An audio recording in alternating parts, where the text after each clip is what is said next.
أعوذ بالله من الشيطان الرجيم بسم الله الرحمن الرحيم الحمد لله رب العالمين والصلاة والسلام على أشرف الأنبياء والمرسلين وعلى آله وصحبه أجمعين. السلام عليكم ورحمة الله وبركاته.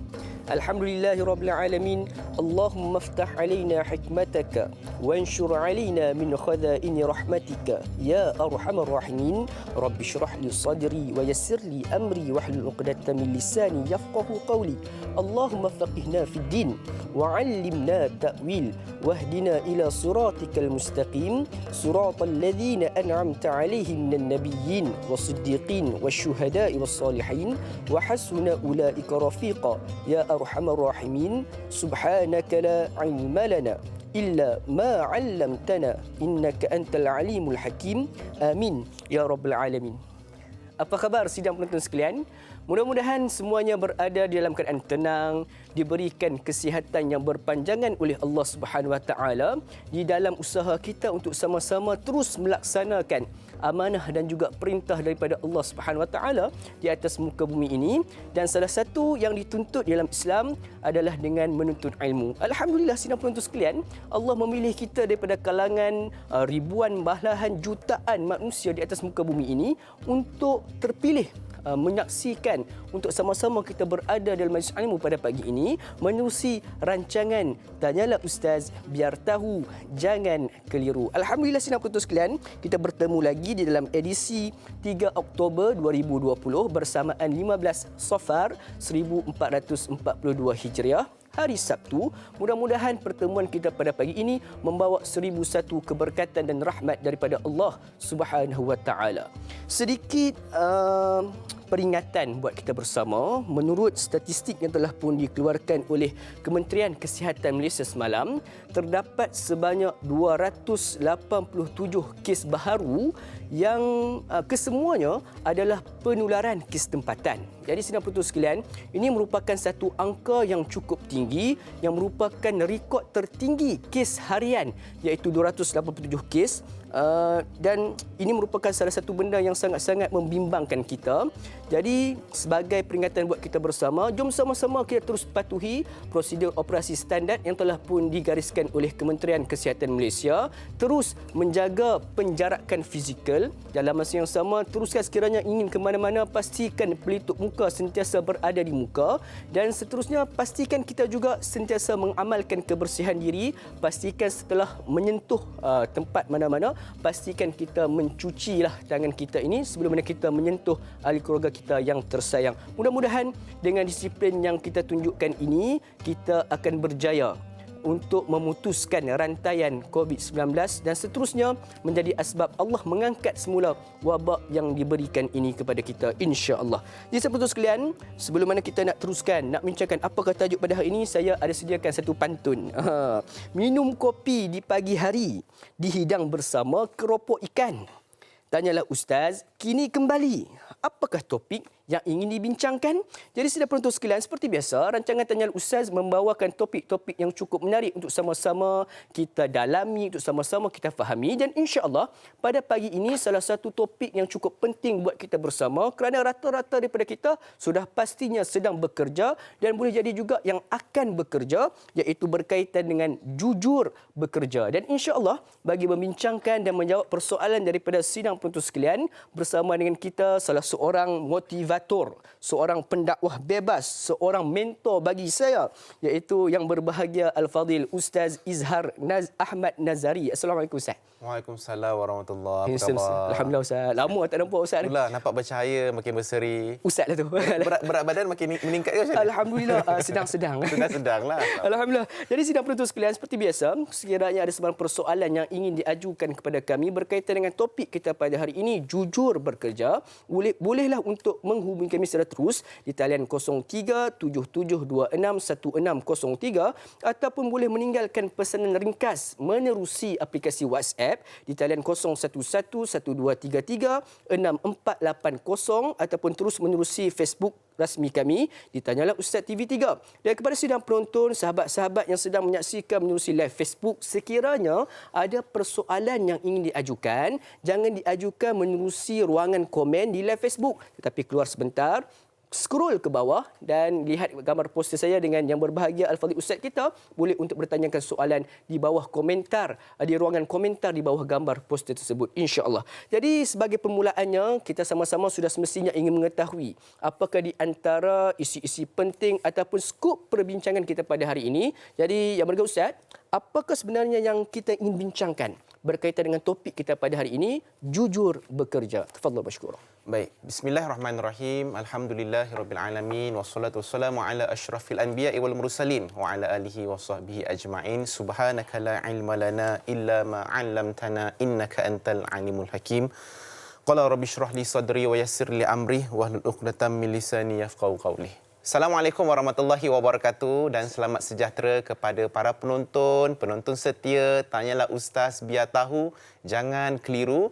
Yang saya hormati dan Luqman sebagai moderator kita pagi ini dan juga para tim-tim penerbitan Tanyalah Ustaz yang dirahmati oleh Allah Subhanahu Wa Taala. Baik, untuk pagi ini kita nak cerita tentang tajuk jujur bekerja, dan untuk kita nak buka gelanggang untuk pagi ini kita nak cerita tentang apakah perbezaan di antara tujuan hidup dengan keperluan hidup. Sebab ini yang akan menjawab dan jadi skop perbincangan kita pada hari ini. Sebab ada orang ingat, ya betul, kita hidup kat dunia ni untuk akhirat. Tapi jangan sampai kita mengabaikan keperluan kita dekat dunia. Jadi, dalam hidup kita ada dua perkara yang kita kena jaga betul-betul. Yang pertama adalah tujuan kehidupan kita.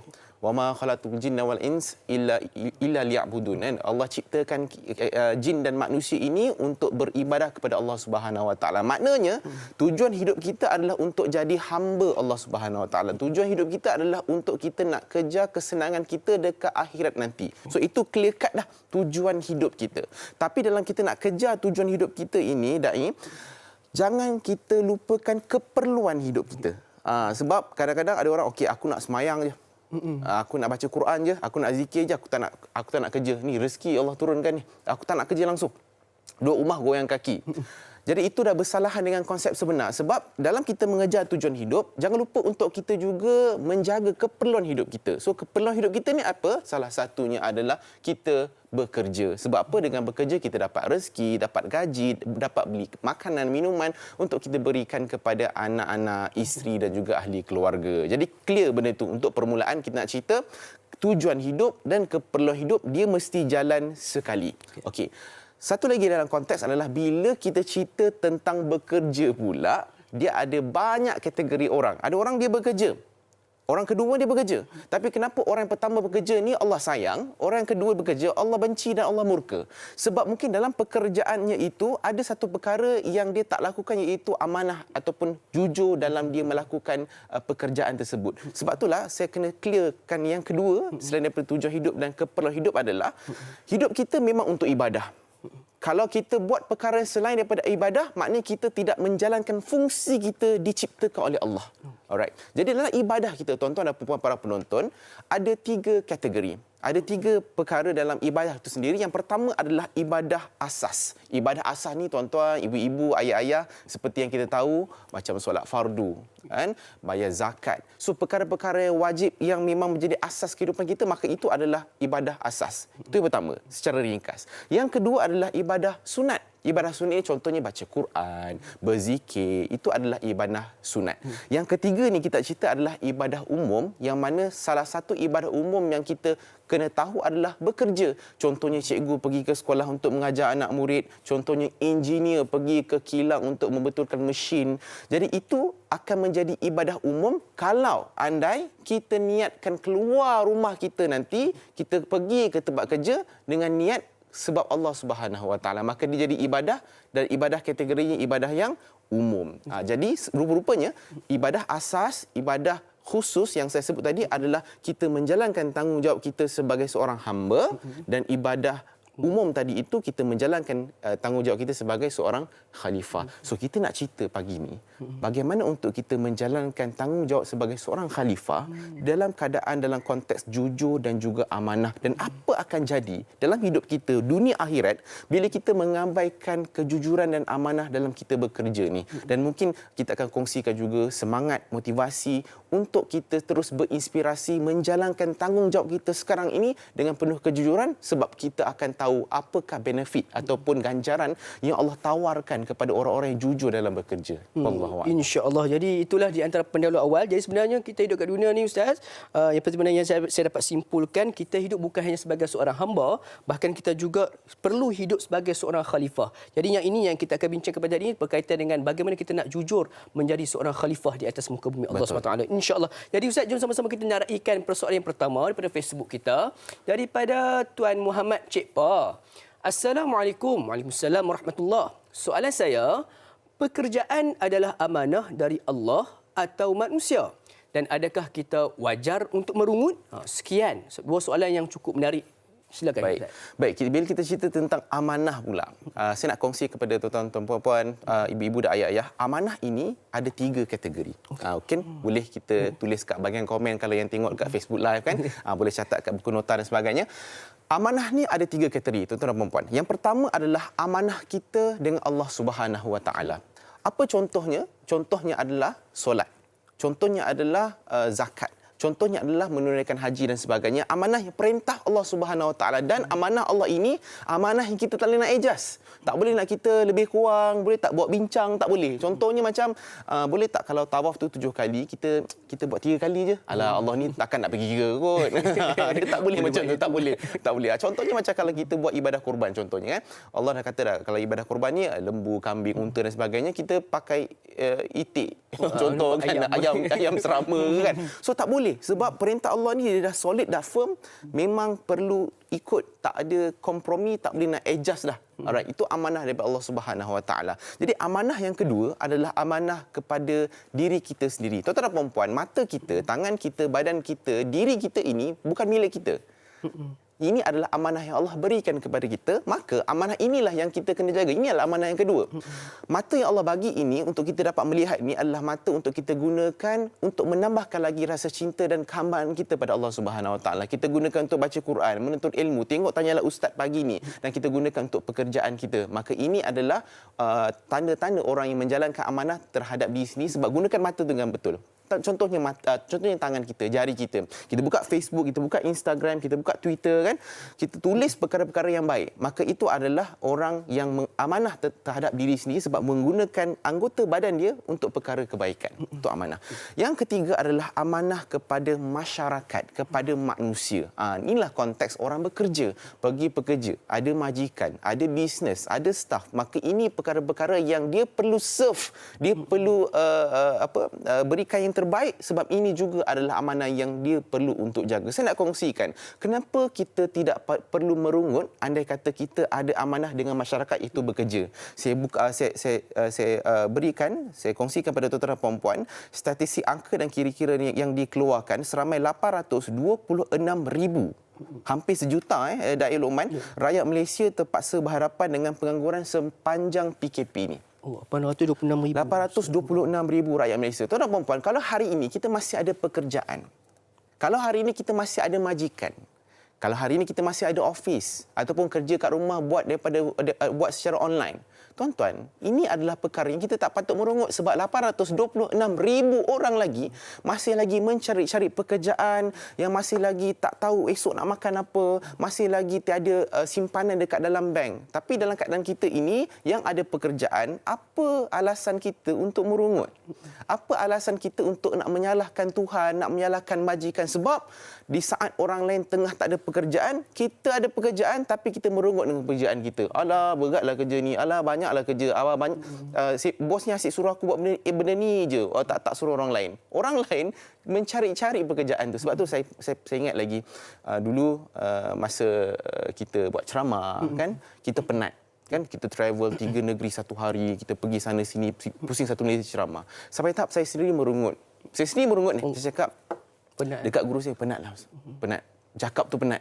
Kan? Walaupun dia tak berlari, kan? Cakap tu penat. Penat sangat ceramah.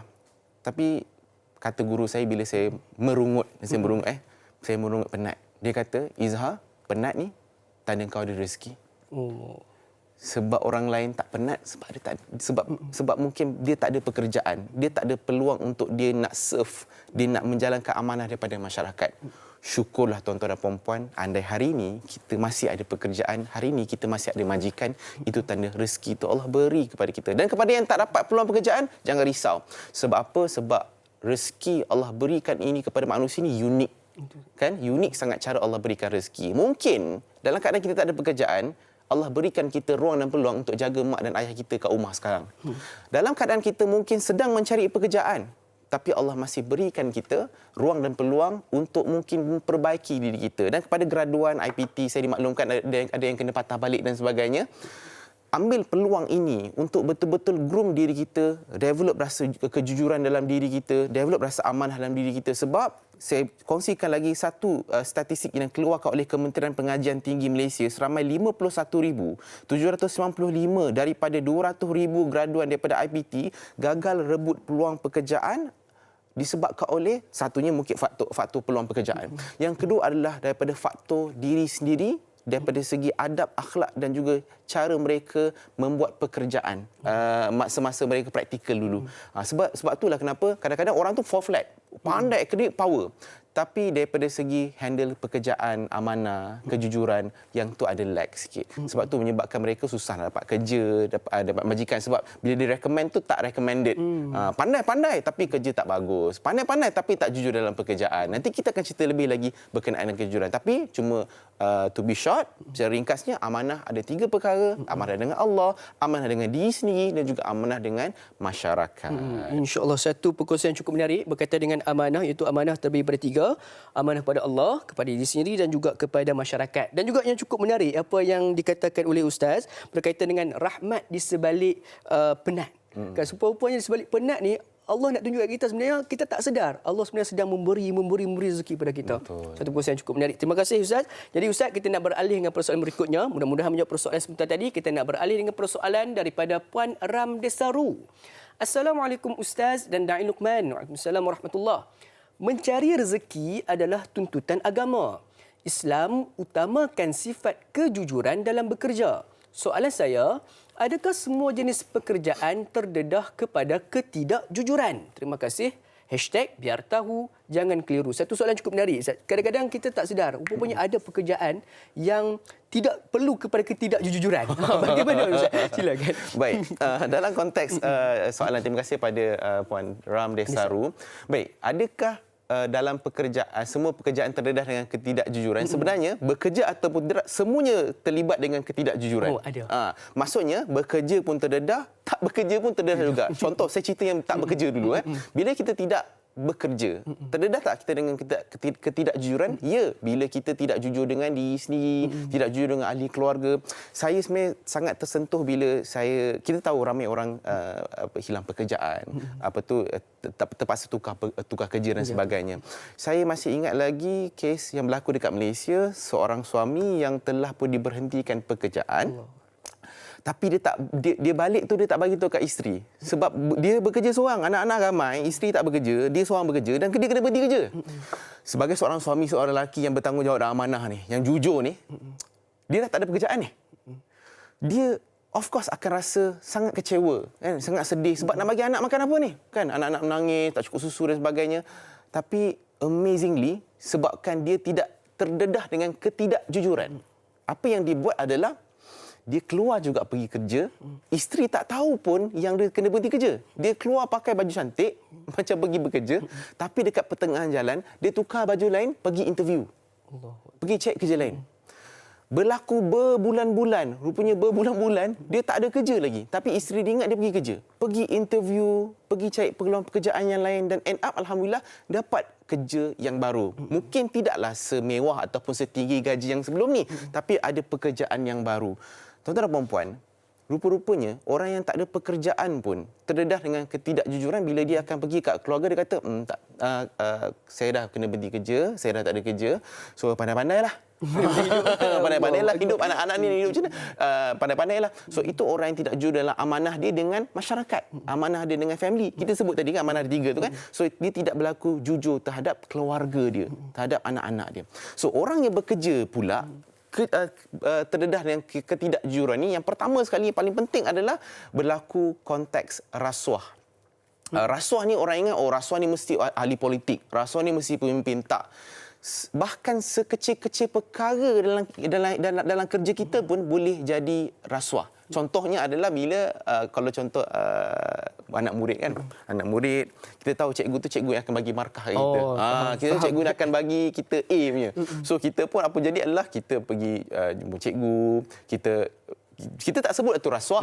Kita tak sebut benda itu sebab orang yang dosa, orang tak cakap ini dosa Dia tak kata tu. So dia akan selit-selit hadiah kan, dia akan bodik-bodik cikgu, dia akan buat sesuatu bila dia dapat dia belah.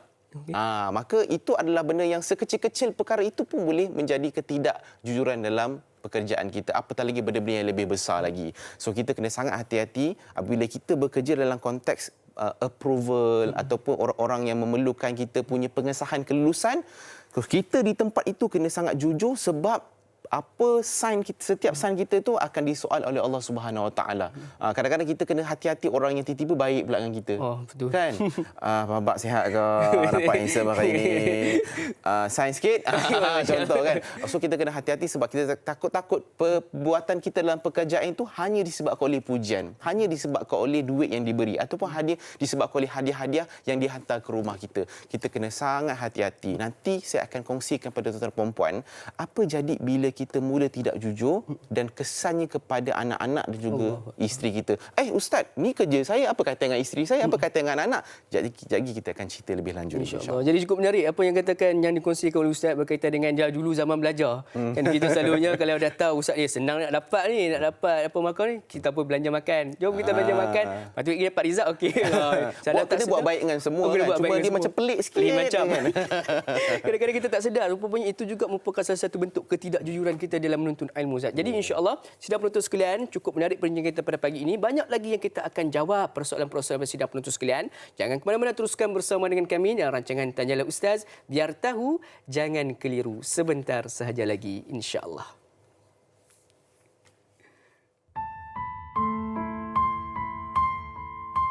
Bismillahirrahmanirrahim.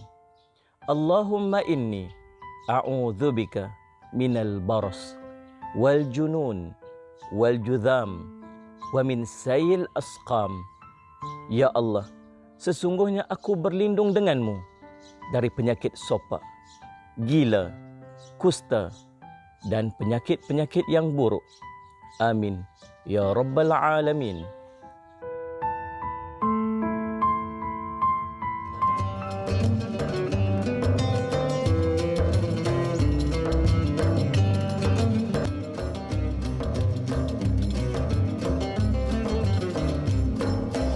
Alhamdulillah sidang penuntut sekalian, kembali kita bertemu pada pagi ini dalam rancangan Tanyalah Ustaz, biar tahu jangan keliru, membincangkan dan menjawab persoalan berkaitan dengan topik yang cukup menarik berkaitan dengan jujur bekerja. Jadi alhamdulillah sidang penuntut sekalian, bila mana kita menyebut tentang jujur bekerja ini, sebenarnya ianya merupakan satu benda yang cukup penting kerana ianya memberikan implikasi dan juga kesan bukan hanya kepada kita yang bekerja, bahkan buat keluarga-keluarga, buat sahabat handai ataupun orang-orang yang terdekat dengan kita. Jadi kepada sidang penuntut sekalian, sekiranya ada sebarang persoalan yang ingin diajukan kepada kami, boleh untuk hubungi kami secara terus di talian yang tertera di kaca televisyen pada pagi ini insya-Allah. Dan sidang penuntut sekalian, pada sahabat-sahabat serumpun yang sedang menyaksikan menerusi live Facebook kita pada pagi ini, jangan lupa untuk laksanakan tanggungjawab dan juga amanah kita bersama untuk kita sebar luaskan ilmu yang kita perolehi pada pagi ini dengan caranya cukup mudah, dengan hanya sekadar kita menekan butang kongsi, insya-Allah kita sudah pun melakukan amanah dan juga menjana saham pahala buat bekalan kita bertemu dengan Allah Subhanahu Wa Taala kelak insya-Allah. Jadi sebelum mana kita berhenti berehat sebentar tadi, Ustaz tadi Ustaz ada nak berkongsikan berkaitan dengan apakah implikasi sekiranya kita tidak jujur di dalam pekerjaan. Tadi Ustaz kata apa? Bekerja ni bukan hanya untuk diri kita sendiri, bahkan untuk orang-orang di sekeliling. Baik. Bila orang ni bekerja kerana Allah Allah Subhanahu Wa Taala. Dia tahu kerja ni ibadah umum dia, ibadah bila ibadah ni kerana Allah Subhanahu Wa Taala, dia akan sangat hati-hati dengan setiap saat dan masa dia bila dalam pekerjaan dia. Kenapa? Sebab dia tahu di hujung bulan nanti dia akan dapat gaji. Dan gaji itu adalah berdasarkan performance, berdasarkan masa, komitmen, kualiti masa dia dalam bekerja. Orang yang betul-betul bekerja kerana Allah Subhanahu Wa Taala, takutkan Allah Subhanahu Wa Taala, maka dia akan risau kalau gaji yang dia dapat itu sebenarnya bukan hak dia, disebabkan oleh dia curi tulang. Disebabkan oleh dia dia kerjanya culas. Disebabkan mungkin dia ada curi-curi masa dan sebagainya. Maka contoh dan Luqman juga para penonton, saya ambil konteks contohnya kalau gaji dia 15,000 sebulan, contoh ni kira tinggi betul lah 15,000 ni kan. Sebulan 15,000 dia bekerja. Tapi kerja dia datang lewat, kerja dia bagi kat orang lain, kerja dia kadang-kadang pergi kat store tidur, contoh kan. Dia banyak curi tulang, banyak komitmen tak buat, kerja pas kat orang lain dan sebagainya. Dia tetap tak dapat 15,000, dia tetap dapat 15,000 di hujung bulan tu. Tapi ingat, 15,000 itu mungkin kerja dia tu mungkin nilainya hanya 5,000.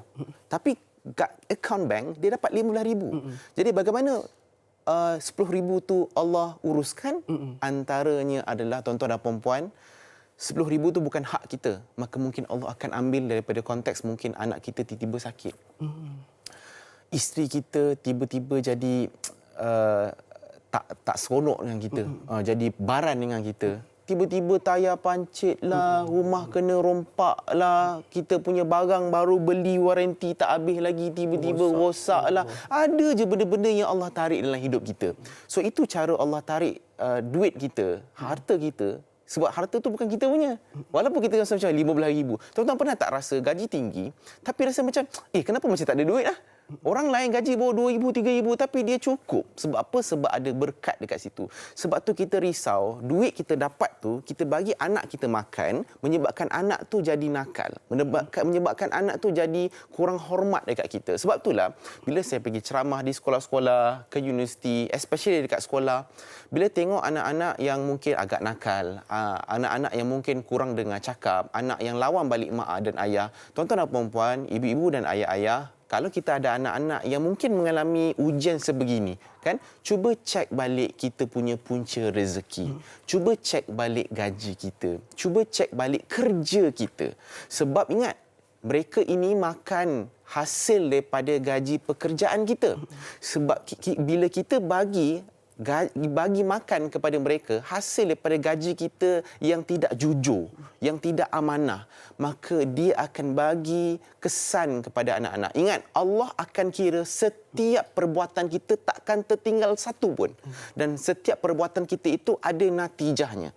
Maka mungkin natijahnya tak turun kepada kita, tapi dapat kepada anak-anak kita, dan kita yang kena tanggung. Sebab apa? Sebab bila anak nakal, yang susahnya mak ayah. Dan bila anak tak dengar cakap, yang susahnya mak ayah. Maka end up balik-balik susah tu kepada kita.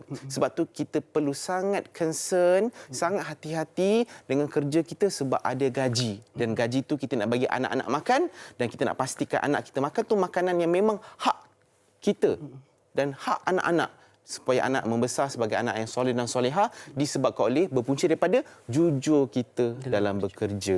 InsyaAllah. Jadi kena jujur bekerja agar rezeki yang kita peroleh itu ada keberkatan yang akhirnya memberikan implikasi buat ahli keluarga kita bersama, Ustaz. Alhamdulillah. Jadi sudah betul sekalian, mudah-mudahan dengan pencerahan pada Ustaz ini memberikan kita satu makna untuk sama-sama kita lebih mengambil berat berkaitan dengan kejujuran kita di dalam bekerja kita selama ini, insya-Allah. Jadi Ustaz, di saat ini kita ada pemanggil di rumah. Alright. Assalamualaikum. Waalaikumsalam warahmatullahi wabarakatuh. Haji Ismail, apa khabar? Ya, saya Alhamdulillah, dah sihat. Alhamdulillah, sihat. Alhamdulillah. Okey, soalan saya begini, tanya Ustaz. Ya. Bagaimanakah cara melakukan kejujuran bekerja itu satu ibadah agar dari hasil yang kita dapat itu sentiasa diberkati Allah Subhanahu Wa Taala.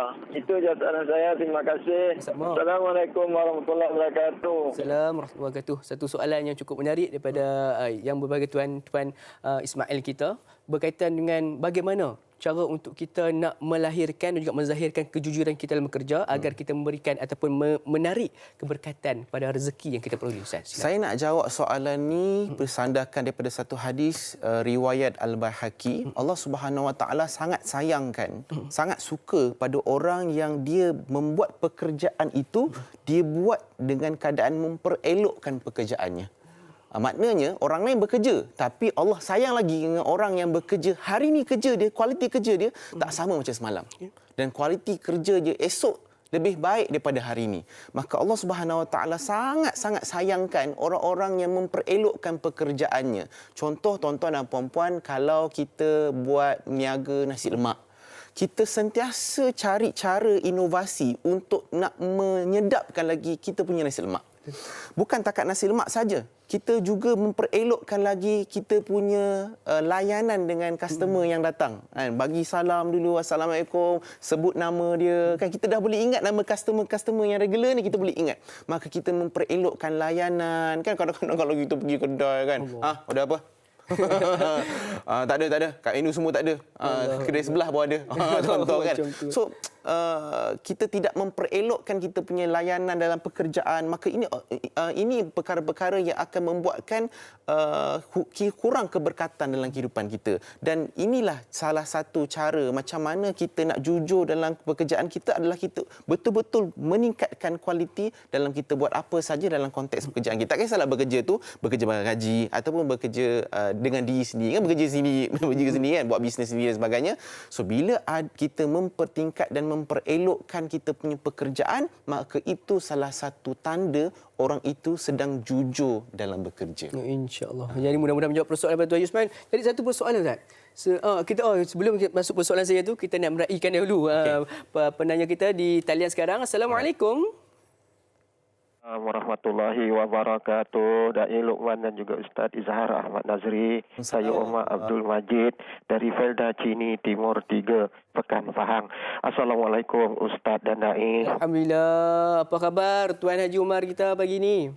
Alhamdulillah saya sihat, Da'i dan Ustaz sihat ya. Alhamdulillah sihat seperti biasa. Ya. Kita semua terus sihat insya-Allah. Silakan pagi ni Tuan Haji Umar. Ya, soalan saya begini Ustaz ya. Kita bekerja ya, saya juga dulu bekerja juga ni Ustaz ya. Jadi kita bekerja, diberi kerja selama 8 jam sehari. Kalau lebih tu dikira lebih masa dibayar lain lah.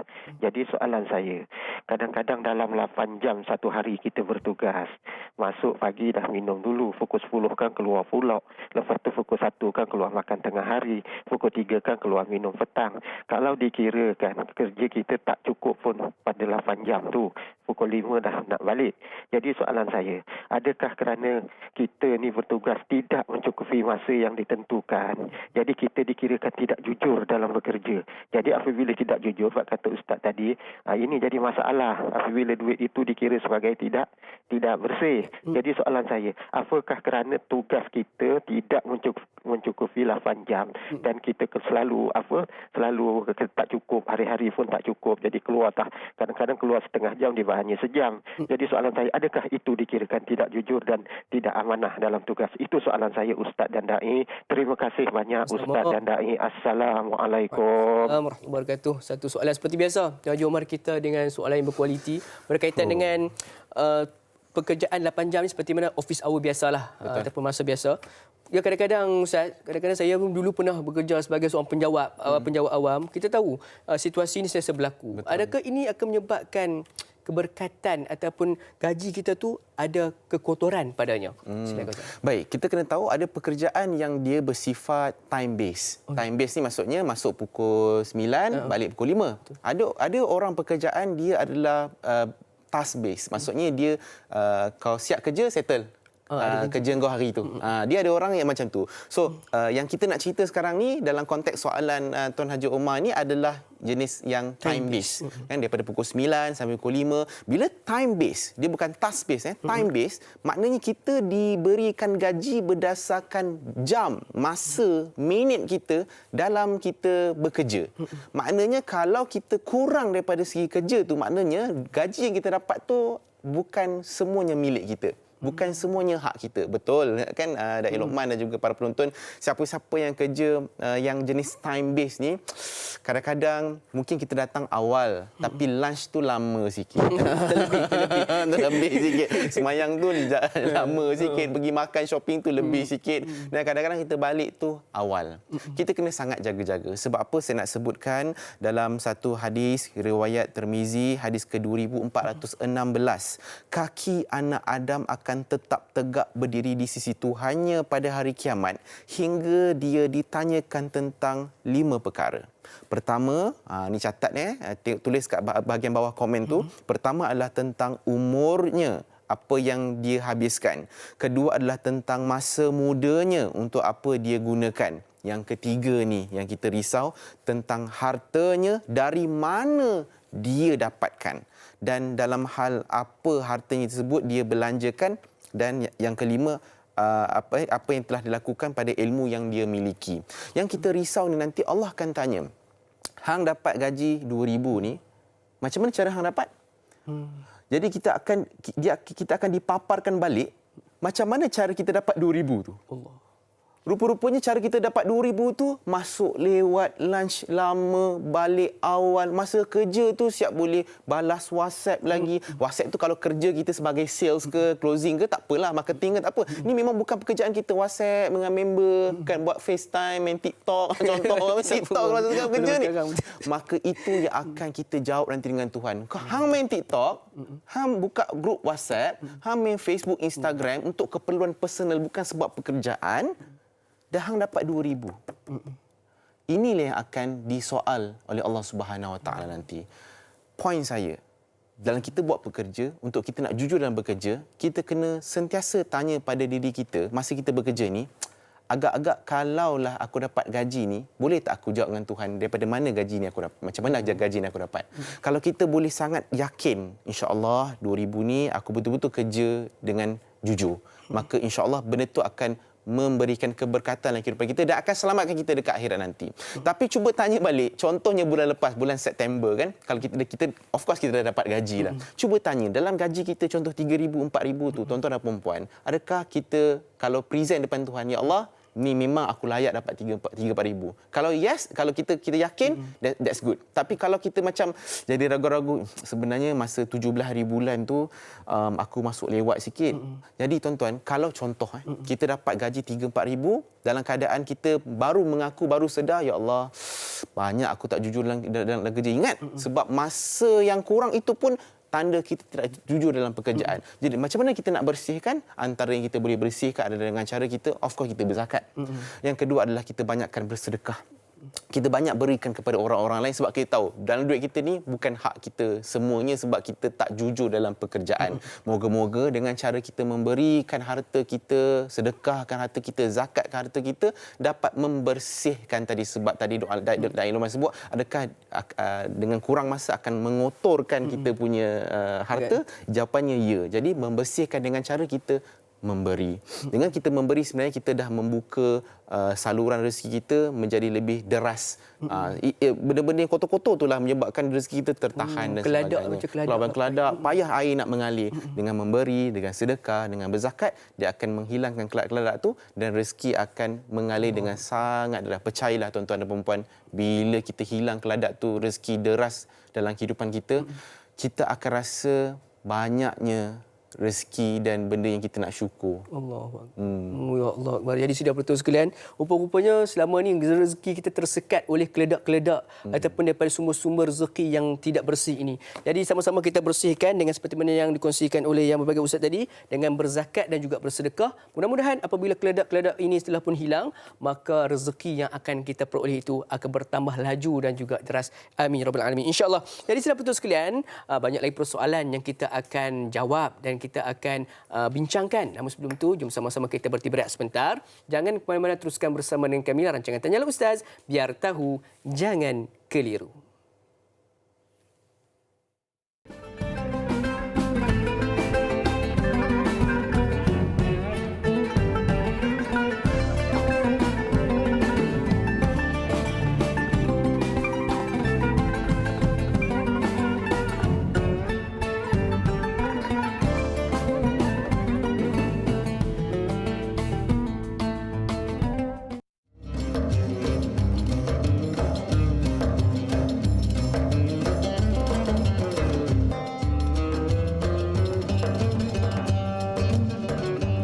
Alhamdulillah sidang penonton sekalian, kembali kita bertemu menerusi secara langsung rancangan bual bicara agama yang terpanjang di Malaysia. Tak lain tak bukan, tanyalah Ustaz biar tahu jangan keliru. Alhamdulillah, sedikit peringatan buat kita bersama. Jom sama-sama kita terus patuhi prosedur operasi standard yang telah pun digariskan oleh Kementerian Kesihatan Malaysia. Pastikan kita sentiasa menjaga penjarakan fizikal, sentiasa memakai pelitup muka dan juga pastikan kita menjaga kawalan kendiri kita dengan juga menjaga kebersihan diri kita.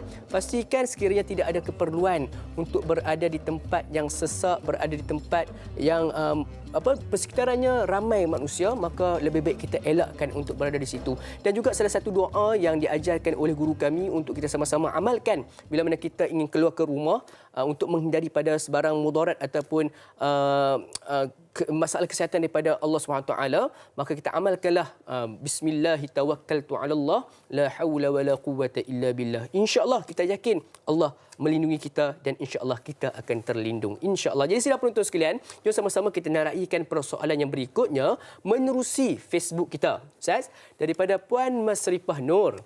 Assalamualaikum Ustaz, Da'i dan semua kru yang bertugas. Waalaikumsalam warahmatullahi. Apakah perbezaan dan tanda-tanda pekerja yang jujur lillahi ta'ala dengan pekerja yang culas dalam bekerja?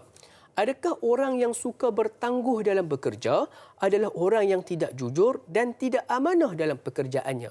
Mohon pencerahan Ustaz. Terima kasih. #biar tahu jangan keliru. Berkaitan dengan sikap suka bertangguh ni Ustaz. Bagaimana? Silakan. Baik, terima kasih kepada Puan Masrifah Nur atas soalan yang sangat baik. Baik, pertama sekali, macam kita tahu perbezaan orang yang bekerja lillahi ta'ala dengan orang yang bekerja tu mungkin disebabkan oleh nak bodek bos ke, kan? Orang yang culas dalam bekerja sebagainya. Pertama sekali, dia punya perbezaan yang paling ketara adalah orang yang bekerja lillahi ta'ala ini, dia kerja bukan untuk dapat pujian daripada manusia. Dia tak peduli pun orang puji dia ke, orang bagi anugerah kat dia ke, orang nak angkat dia ke, nak letak kapet merah masa dia nak masuk pejabat ke. Dia tak peduli langsung pun pasal benda tu. Dia tak harapkan pun diraikan oleh manusia sebegitu. Sebab apa? Sebab dia buat untuk dapat redha Allah Subhanahu Wa Taala. Dan memang bekerja ini perkara yang Allah minta. Memang Allah perintahkan, bukan perkara yang kau buat tak apa, tak buat tak apa. Sebab apa? Saya ambil dalam surah Al-Jumu'ah ayat ke-10. Setelah selesai sembahyang, maka bertebaranlah kamu di muka bumi untuk menjalankan urusan masing-masing dan carilah apa yang kamu hajati dari limpah kurnia Allah, serta ingatlah akan Allah banyak-banyak dalam segala keadaan supaya kamu berjaya di dunia dan juga di akhirat. Maksudnya lepas kita menunaikan tanggungjawab kita sebagai seorang hamba, kita solat, kita bertebaranlah di atas muka bumi untuk kita mencari rezeki, dan Allah sebut ingatlah Allah banyak-banyak. Maknanya dalam bekerja kita, ingat, redha Allah ni tidak hanya ada di atas tikar sejadah, tapi redha Allah ini juga ada dekat tempat kerja kita. Jangan kita ingat macam ingat Allah ni masa semayang je lah. Tak. Masa kita bekerja pun kena ingat Allah banyak-banyak, dan tanda-tanda Allah orang ingat Allah banyak-banyak dalam bekerja adalah bila dia bekerja untuk semata-mata dapat kasih sayang dan redha Allah Subhanahu Wa Taala. Dia tak harapkan pun anugerah dekat pejabat, tapi dia harapkan anugerah dekat pada mahsyar nanti. Dia tak harapkan pun mungkin orang lain nak puji dia dan angkat dia. Yang dia penting adalah Allah pandang tak usaha dia. Sebab ingat, dia nak jadikan pekerjaan dia itu adalah ibadah. Yang kedua, apa beza orang yang culas dengan orang yang bekerja lillahi ta'ala ni adalah bila dia bekerja lillahi ta'ala, dia akan pastikan dia buat kerja tu sampai habis. Kalau orang yang culas ni, dia akan bertangguh. Betul lah, contohnya adalah orang bertangguh adalah contohnya macam ni. Ramai orang ingat solat itu hanya sekadar solat, habis solat maka dia tak ada kaitan dengan kehidupan. Tapi Allah sebut dalam Al-Quran, sesungguhnya orang yang solat ini dia akan cegah diri daripada melakukan perkara yang maksiat dan mungkar. So macam mana relate-nya solat dengan kerja? Okey, relate-nya adalah apabila orang yang menjaga solat, orang yang jaga solat ini bukan hanya semata-mata dia jaga rukun dalam solat, tapi dia bawa solat dia tu, elemen solat dia, roh solat tu dalam kerja dia. Contoh, jarang-jarang kita dengar orang yang solat zuhur 4 rakaat. Zuhur, dia macam buat 3 rakaat je lah. Tangguh kejap, pergi minum kopi, baru tambah 1 rakaat lagi. Jarang-jarang kita dengar orang buat macam tu. Sebab apa? Sebab dia memang nak melunaskan tanggungjawab dia dalam solat. Orang yang dia ini bawa keluar roh solat tu dalam pekerjaan, dia pun akan buat benda yang sama. Bagi siap kerja dulu, baru buat benda lain. Jangan tangguh kerja, bagi sempurna kerja dulu, baru bergerak kepada task yang lain. So, orang yang bekerja lillahi ta'ala, macam mana dia melunaskan tanggungjawab dia dalam solat, 4 rakaat full, macam tu juga dia akan melunaskan tanggungjawab dia dalam pekerjaan dia, sebab pekerjaan itu juga adalah ibadah. Dan ciri-ciri terakhir yang ketiga yang saya boleh kongsikan, apa beza orang yang kerja lillahi ta'ala dengan kerja yang dia culas dan sebagainya, adalah bila orang yang dia kerja lillahi ta'ala, dia sangat hati-hati dengan masa dia. Dia sangat hati-hati dengan kerja-kerja yang patutnya dia buat. Tapi orang yang bekerja bukan kerana Allah Subhanahu Taala, depan bos dia buat kerja, depan bos dia buka laptop. Tapi bila bos dah masuk bilik dia ataupun bos tak ada dekat pejabat, time itulah dia buka Facebook, time itulah dia borak dan sembang, buat jemaah membawang dan sebagainya, sebab bos tak ada. Itu bezanya orang yang buat kerana Allah. Orang buat kerana Allah ni, bos ada ke, bos tak ada ke, dia tetap buat kerja sebab bos dia Allah Subhanahu Taala. Bukan bos. Sebab ingat, majikan kita ni hanyalah medium saluran ataupun alat untuk disalurkan rezeki kepada kita. Hakikatnya rezeki datang daripada Allah hanya melalui majikan kita dan sampai kepada kita. Maknanya kita kena sangat jaga pandangan Allah terhadap kita. Dan dalam masa sama juga kita pun kena berbaik jugalah dengan bos kita, dengan ahli dengan kawan-kawan sekerja kita lah. Bukan maksudnya kita kerja tu tak peduli orang lain dah.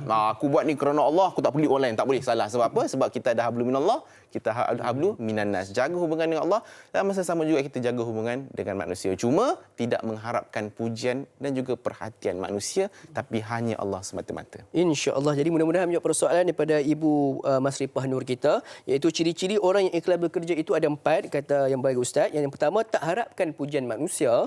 Yang keduanya, hanya sekadar mengharapkan redha Allah. Yang ketiganya, dia akan pastikan kerjanya selesai sebelum menyelesaikan masalah kerja-kerja yang lain. Yang seterusnya, yang terakhir sekali, dia sentiasa berhati-hati dengan kerja yang dilakukan. InsyaAllah, mudah-mudahan menjadi amalan buat kita bersama. Dan insyaAllah, sidang penonton sekalian, Ustaz, kita nak beralih ke persoalan yang berikutnya daripada WhatsApp kita, daripada saudari Nurul Hidayah Saifuddin. Assalamualaikum Ustaz dan Da'i. Waalaikumsalam warahmatullahi. Apakah tanggungjawab yang harus dilakukan andai terdapat kecemasan sewaktu bekerja? Bagaimanakah cara untuk berlaku jujur dalam masa yang sama, tidak mahu mendedahkan masalah dan kekurangan diri? Sekian, terima kasih. Yang ini Ustaz berkaitan dengan pekerja yang ada masalah kesihatan. Dia nak, mungkin kadang-kadang dia perlu ke hospital tetapi dia tak mau bagi tahu ke orang. Bagaimana dia nak berjujur dalam keadaan dan situasi tersebut? Silakan Ustaz. Betul, sebab saya yakin semua orang yang bekerja ni ada cerita masing-masing, ada masalah dan kekurangan kekangan masing-masing. Mungkin bukan dia yang sakit tapi anak-anak yang sakit. Mungkin bukan dia yang sakit tapi mungkin dia tengah jaga mak ayah dengan sakit. Berlaku macam-macam kecemasan yang ada. Bila saya buat training dengan corporate, saya pergi buat perkongsian dengan pekerja-pekerja, antara salah satu faktor mengapa majikan jadi tak berapa suka dengan kita ataupun kawan-kawan kita tak berapa nak selesa dengan kita adalah bila kita terlalu menyimpan masalah yang kita ada. Saya faham kita kadang-kadang tak nak reveal kita punya masalah. Kita tak nak cerita kat satu office apa yang kita tengah hadapi. Tapi tuan-tuan dan puan-puan, kita kena tahu yang kita punya pekerjaan ini dia ada kaitan dengan orang. Maknanya mungkin kalau task A tak selesai, task B tak boleh nak jalan. Kalau kita punya urusan tidak dilunaskan, orang lain tak boleh gerak bekerja. Jadi, apa yang perlu untuk kita buat pertama sekali adalah mesti kita kena maklumkan kepada pihak atasan, manager kita ataupun majikan kita. Kita kena bagi tahu. Kena bagi tahu kekangan yang kita ada supaya mereka faham. Sebab kita tak nak orang lain pandang serong kat kita, ada negatif kat kita, walhal kita ada masalah kat belakang. faham kita nak tutup kita punya masalah sebab mungkin kita nak susahkan orang lain ataupun kita tak nak buka kita punya kekurangan. Tapi tuan-tuan dan puan-puan, kita kena hati-hati dengan siapa yang kita nak buka tu. Kena hati-hati dengan siapa yang kita nak cerita tu. Sebab itulah bila kita ada masalah, bukan semua orang kita nak cerita. Bukan kita pergi jalan kat tepi jalan, asal ada orang sauk bagi tahu, aku ada masalah ni. Jalan depan lagi bagi tahu. Bukan sauk je siapa ada kan, cakap je. Tak. Kita kena hati-hati dalam siapa kita cakap dan pastikan orang yang kita maklumkan tu orang yang ada autoriti. Maknanya orang tu majikan kita, manager kita ataupun orang-orang yang satu tim dengan kita supaya faham aku ada kekangan sikit, sekarang ni anak aku tengah tak sihat, tapi aku akan cuba untuk cover kerja-kerja yang aku tinggalkan tu. So semua orang akan faham. Manusia ni dia bila kita bawa bincang, insya-Allah dia akan faham. Insya-Allah akan faham. Dia jadi nak bergaduh, jadi macam tarik muka bila kita tak berterus terang. Jadi tuan-tuan dan puan-puan, tips yang saya boleh kongsikan kepada para penonton dan juga yang bertanya adalah pertama, tolong berterus terang dan beritahu kepada orang yang berautoriti. Jangan buat announcement. Dan kita sedih bila kita tak nak bongkarkan kekurangan kita, tapi rupa-rupanya kita tunjukkan juga kekurangan kita dengan cara yang lain. Macam mana bila orang dah kecam kita, orang dah tarik muka kita apa semua, kita mula up status kita dekat WhatsApp. Mula up kat story Instagram kita. So kita merungut, kerja ni tak best lah, kerja ni semua tak suka aku lah, dia ni tak faham. Macam mana tak nak faham kalau kita tak beritahu kat orang? Kan? Macam mana dia nak baca fikiran kita? Sebab tu tuan-tuan dan puan-puan, rupa-rupanya kita dah buka dah pekong diri kita dalam keadaan kita nak tutup kekurangan kita tu. Jadi, my piece of advice adalah terus terang, beritahu kepada pihak yang berautoriti dan juga tim kita supaya faham dan mungkin mereka boleh bantu nego dan bantu untuk selesaikan pekerjaan yang kita tak dapat nak buat. Sebab kita faham setiap orang mungkin ada ujiannya masing-masing. Masing-masing ada ujiannya yang tersendiri. Jadi pastikan sekiranya kita ingin berkongsikan suatu masalah, pastikan kita berkongsilah dengan pihak yang berautoriti ataupun sebagai contoh majikanlah selalunya yang mudah sebab yang berkuasa untuk memberikan sesuatu pada kita, insya-Allah. Jadi sila putus sekalian, pada saat ini kita ada pemanggil di talian. Assalamualaikum. Waalaikumsalam. Ya, Tuan Abdullah ke? Abdullah Osman daripada Seremban. Apa khabar? Baik. Alhamdulillah. Silakan dengan persoalan untuk pagi ini. Ada dua perkara lah, Ustaz. Pertama sekali, kan di masjid-masjid di pendalaman lah, selalunya imam, bilal, siap, dia orang ada allowance dan juga gaji. Tetapi bila sampai waktu solat, waktu semayang, tengok masjid tutup, surau tutup. Jadi macam mana dia orang punya allowance tu? Lagi satu, Ustaz, saya kan Ustaz lah. Rezeki 9 daripada 10 rezeki pekerjaan ni adalah daripada perniagaan. Jadi apa pandangan Ustaz kalau sekiranya berniaga lagi baik daripada makan gaji? Itu saja. Terima kasih. InsyaAllah. Terima kasih Tuan Abdullah kita. Dua soalan yang cukup menarik. Betul. Yang jarang-jarang kita dengari. Yang pertama sekali berkaitan dengan segelintir imam, bilal dan juga siak. Sebagai contoh, mereka diberikan allowance. Tapi kadang-kadang surau tak buka, masjid tak buka.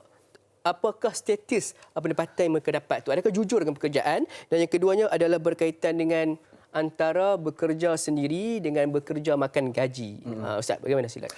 Pertama sekali kita akan syukur sebab allowance imam ada, allowance siap ada, bilal ada. Maknanya dia bukanlah buat pekerjaan yang percuma, kan? Ini ikhlas nanti claim kat akhirat lah, kan? Ustaz kalau nak ceramah pun free je lah sebab ustaz ilmu nanti Allah punya.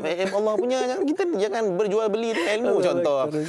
Tak, bukan macam tu kita punya stand, kan? Alhamdulillah imam ada allowance dia dan jawatan kuasa dalam masjid ataupun surau ada insentif yang diberikan oleh pihak kerajaan negeri, kan, untuk mereka boleh beli keperluan dalam kehidupan sebab dia orang pun nak makan juga, imam makan juga kan, bila Pak Siap pun nak pergi shopping juga, kan, beli barang-barang dapur dan sebagainya.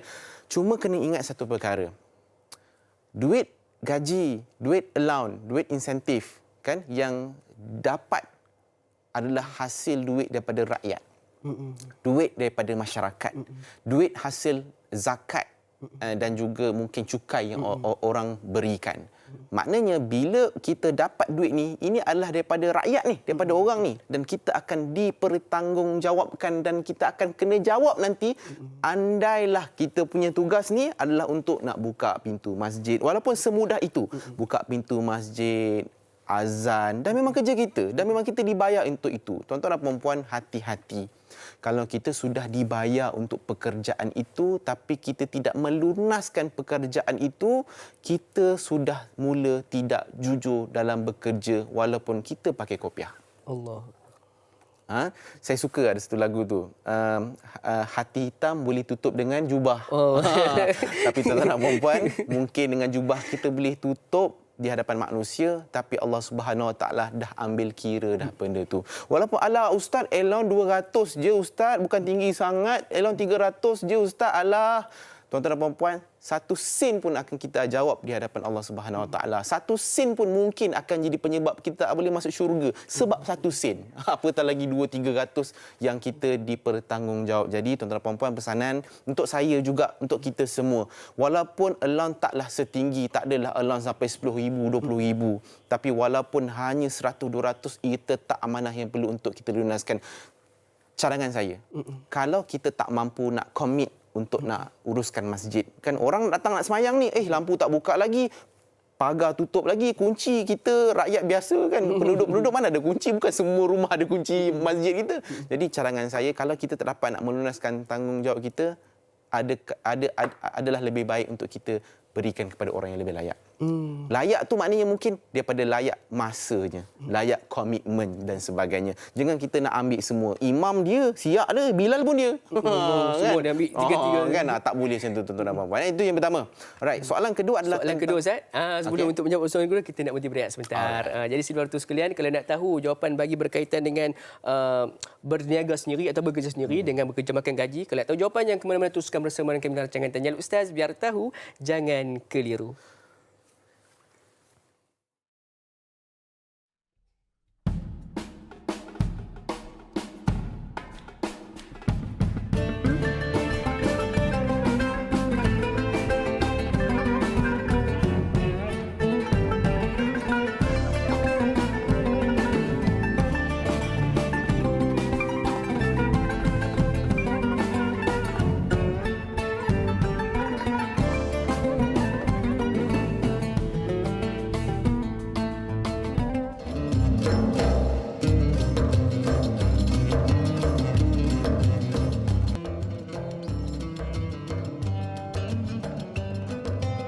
Alhamdulillah, sidang penonton sekalian, kembali kita bertemu pada pagi ini menerusi rancangan Tanyalah Ustaz.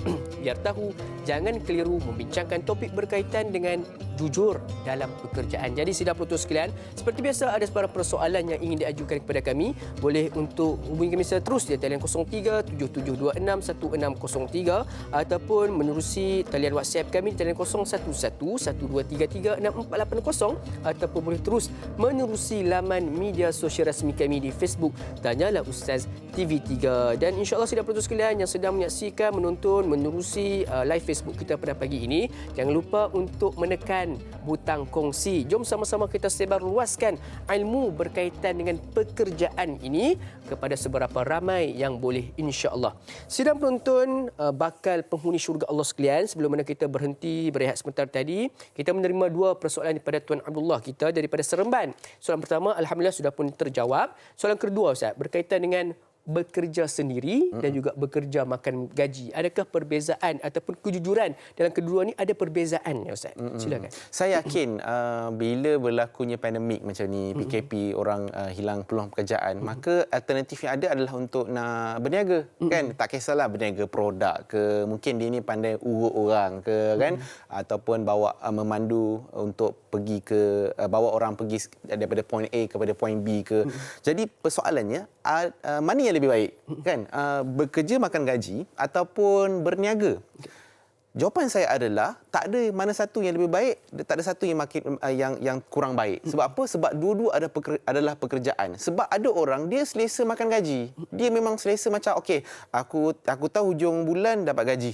Aku pergi kerja, buat kerja, balik pukul 5 dah selesai kerja aku. Ada orang selesa lifestyle begitu. Salah ke? Tak salah. Sebab itu memang karakter dia begitu. Dia selesa macam tu. Ada orang dia tak selesa dengan kerja 9 sampai 5. Dia suka benda yang baru. Dia ikut masa dia. Agak-agak macam hari nak cuti, dia cuti. Agak hari ni nak kerja, dia kerja lebih sikit. Maka mungkin dia, karakter ini sesuai dengan orang untuk berniaga.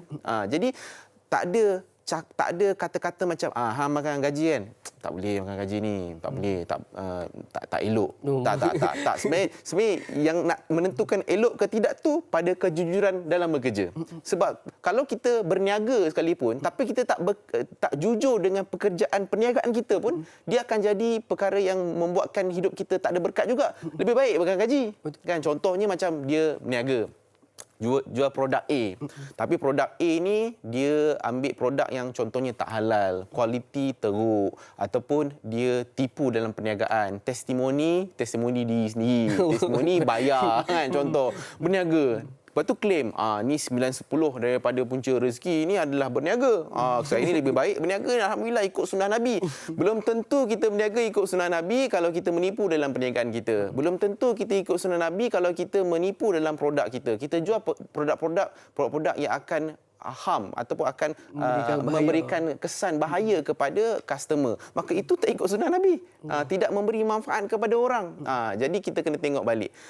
Adakah dalam pekerjaan kita, makan gaji ataupun bisnes, yang penting adalah kejujuran kita dan juga kualiti yang kita berikan kepada kerja kita gitu. Jadi in conclusion, saya ringkas, makan gaji pun bagus, berniaga pun bagus, yang penting kejujuran dalam kita buat pekerjaan-pekerjaan tersebut. InsyaAllah. Jadi cukup menarik. Saya kata tidak ada masalah nak kerja sendiri ataupun nak kerja makan gaji, yang penting kena ada kejujuran. Dan juga kepada ni peniaga-peniaga lah, terutamanya yang meniaga produk-produk kesihatan sebagainya, pastikan berkaitan dengan makanan sebagainya ni, pastikan kita mendapat kelulusan daripada Kementerian Kesihatan Malaysia. Sebab terlalu banyak sangat Ustaz sekarang ni kes-kes yang akhirnya kita mempercayai tetapi akhirnya mengundang bahaya buat diri dan juga kesihatan kita sendiri. Mudah-mudahan. Saya takut saya terlepas, tapi saya nak sebut juga kepada semua, especially yang berniaga. Saya risau. Dalam satu lagi kejujuran dalam kita berniaga ni, salah satu adalah dekat part kita nak promote, nak marketing produk kita. Tuan-tuan dan puan-puan, jangan kita jadikan marketing buruk, bad marketing. Sekadar untuk nak viralkan produk kita, kita saja-saja buat hal, kan tiba-tiba menjerit kat kedai, kan tiba-tiba buat live maki-maki orang, letak produk kita dekat video tu. Orang nampak kita punya produk. Ini untuk marketing ni sebenarnya ni. Tuan-tuan dan puan-puan, kita risau memang produk kita boleh jalan. Tapi kita risau duit sales kita itu tak berkat. Itu tak jujur dalam pekerjaan perniagaan kita. Hati-hati tuan-tuan, kita buat secara yang betul. Kita nak berniaga ikut sunnah, marketing pun kena ikut sunnah juga. InsyaAllah. Nak dapatkan perniagaan ataupun ibadah ataupun sunnah dalam perniagaan, pastikan caranya juga mengikut sunnah Nabi SAW. InsyaAllah. Ini mudah-mudahan menjawab persoalan tersebut. Jadi Ustaz, kita nak beralih ke persoalan berikutnya daripada Facebook. Daripada saudara Zulkifli Kamardin. Assalamualaikum Ustaz dan Da'i. Assalamualaikum warahmatullahi. Bagaimana adab bekerja yang bekerja dari rumah yang ketika pandemik PKP? Segala tugasan perlu diselesaikan di rumah, dan bagaimana untuk berakhlak kejujuran membahagikan tugasan antara kerja tugasan dan tugasan di rumah agar ianya tidak melanggari syariat dalam Islam. Mohon pandangan Ustaz, terima kasih. Jadi Ustaz, sebenarnya rata-rata pada masyarakat kita dan juga syarikat-syarikat ataupun institusi swasta khususnya, kebiasaannya sekarang ni dalam situasi COVID-19 ni kebanyakannya akan menyuruh pekerjanya bekerja dari rumah. Betul. Jadi bagaimana seorang bekerja yang bekerja di rumah nak melahirkan jujur dalam bekerja tu Ustaz? Bagaimana, silakan. Ketahuilah tuan-tuan dan puan-puan rakyat Malaysia, bekerja dari rumah adalah sesuatu yang tak mudah. Betul. Sangat sukar. Kerja yang sepatutnya kita boleh selesaikan sekejap je dekat office, tapi kalau kat rumah dia ambil masa sangat panjang. Kan? Sebab apa? Sebab depan nampak katil, depan ada anak-anak, ada suami, ada isteri, ada nampak dapur, rasa macam nak pergi uruskan rumah, nak bersihkan rumah. Tapi kalau kat office, kita dah tinggalkan benda-benda kat rumah. Kita memang fokus betul-betul untuk kita nak buat kerja. Jadi macam mana adab ataupun cara, kaedah supaya kita nak jujur dalam pekerjaan kita? Pertama sekali adalah selalunya bila orang yang bekerja daripada rumah, dia bukan lagi time based. Dia adalah task based. Okey, ini benda yang kita kena buat untuk hari ini. tahap 1, 2, 3, 4, 5, 6. Jadi adab dan jujur bekerja daripada rumah adalah pastikan kita selesaikan task kita, selesaikan tugasan kita untuk hari tersebut. Okey, itu yang pertama. Sebab of course kita takkan masuk pukul 9 habis pukul 5 kalau bekerja daripada rumah. Dia lebih kepada task-task ataupun orang panggil perkara-perkara yang perlu untuk dilunaskan, dibuatlah. Okey, pertama. Yang kedua adalah adabnya adalah dengan memaklumkan kepada pihak atasan kita, memaklumkan pada pihak majikan kita pekerjaan-pekerjaan ataupun tugasan-tugasan yang kita sudah selesaikan. Okey, dan yang ketiga adalah pastikan walaupun kita buat kerja dekat rumah dah bukan ikut time office. Kerja kita tu kerja yang bukan ala kadar. Kerja kita tu kita buat dengan kualitinya lebih kurang sama kalau kita bekerja dekat pejabat. Kalau kita boleh jaga 3 perkara ni, kan? Kita maklumkan kepada majikan, kita tidak menangguh, kita jaga kualiti, maka insya-Allah kita jujur dalam pekerjaan kita. Sebab ingat tuan-tuan dan puan-puan, ingat kat mana pun kita ada, kerja kita tu tetap ada dan kita tetap dikira kejujuran dan amanah kita walaupun dekat rumah. Sebab itulah kalau orang yang bekerja lillahi ta'ala, dia tak risau kerja kat rumah ataupun kerja kat office. Sebab bos dia tak ada kat rumah, bos dia adalah Allah Subhanahu Wa Taala. InsyaAllah. Jadi itu sebenarnya tidak ada persoalan sebenarnya sukar untuk kita untuk berjujur dalam pekerjaan walaupun kita bekerja di rumah. Pastikan kita ikut apa yang sepertinya disarankan oleh yang bagi Ustaz sebentar tadi. Pastikan setelah menyelesaikan tugasan kita memaklumkan kepada majikan. Yang keduanya kita pastikan kita siapkan tugasan dalam tempoh masa yang telah disediakan, dan juga yang ketiganya pastikan kualiti pekerjaan kita itu sebaik kita bekerja di pejabat, insya-Allah. Jadi jom Ustaz kita beralih dengan persoalan berikutnya daripada Facebook, daripada saudari Izzara. Assalamualaikum Ustaz, da'i dan semua kru, tanyalah Ustaz. Waalaikumsalam warahmatullahi. Semua sektor pekerjaan diwajibkan untuk dilaksanakan dengan penuh kejujuran, lebih-lebih lagi melibatkan sektor kewangan. Bagaimanakah Rasulullah SAW berakhlak dengan sifat kejujuran untuk dicontohi para sahabat yang ditugaskan dalam bekerja melibatkan sektor kewangan? Mohon perkongsian ilmu. Sekian, terima kasih. Dia kaitkan antara Rasulullah sifat jujur dalam sektor kewangan, Ustaz. Bagaimana? Silakan. Baik. Saya tertarik dengan seminar yang saya pernah pergi sebelum ini. Saya berjumpa dengan seorang yang dia buat PhD dalam kehidupan Rasulullah berniaga.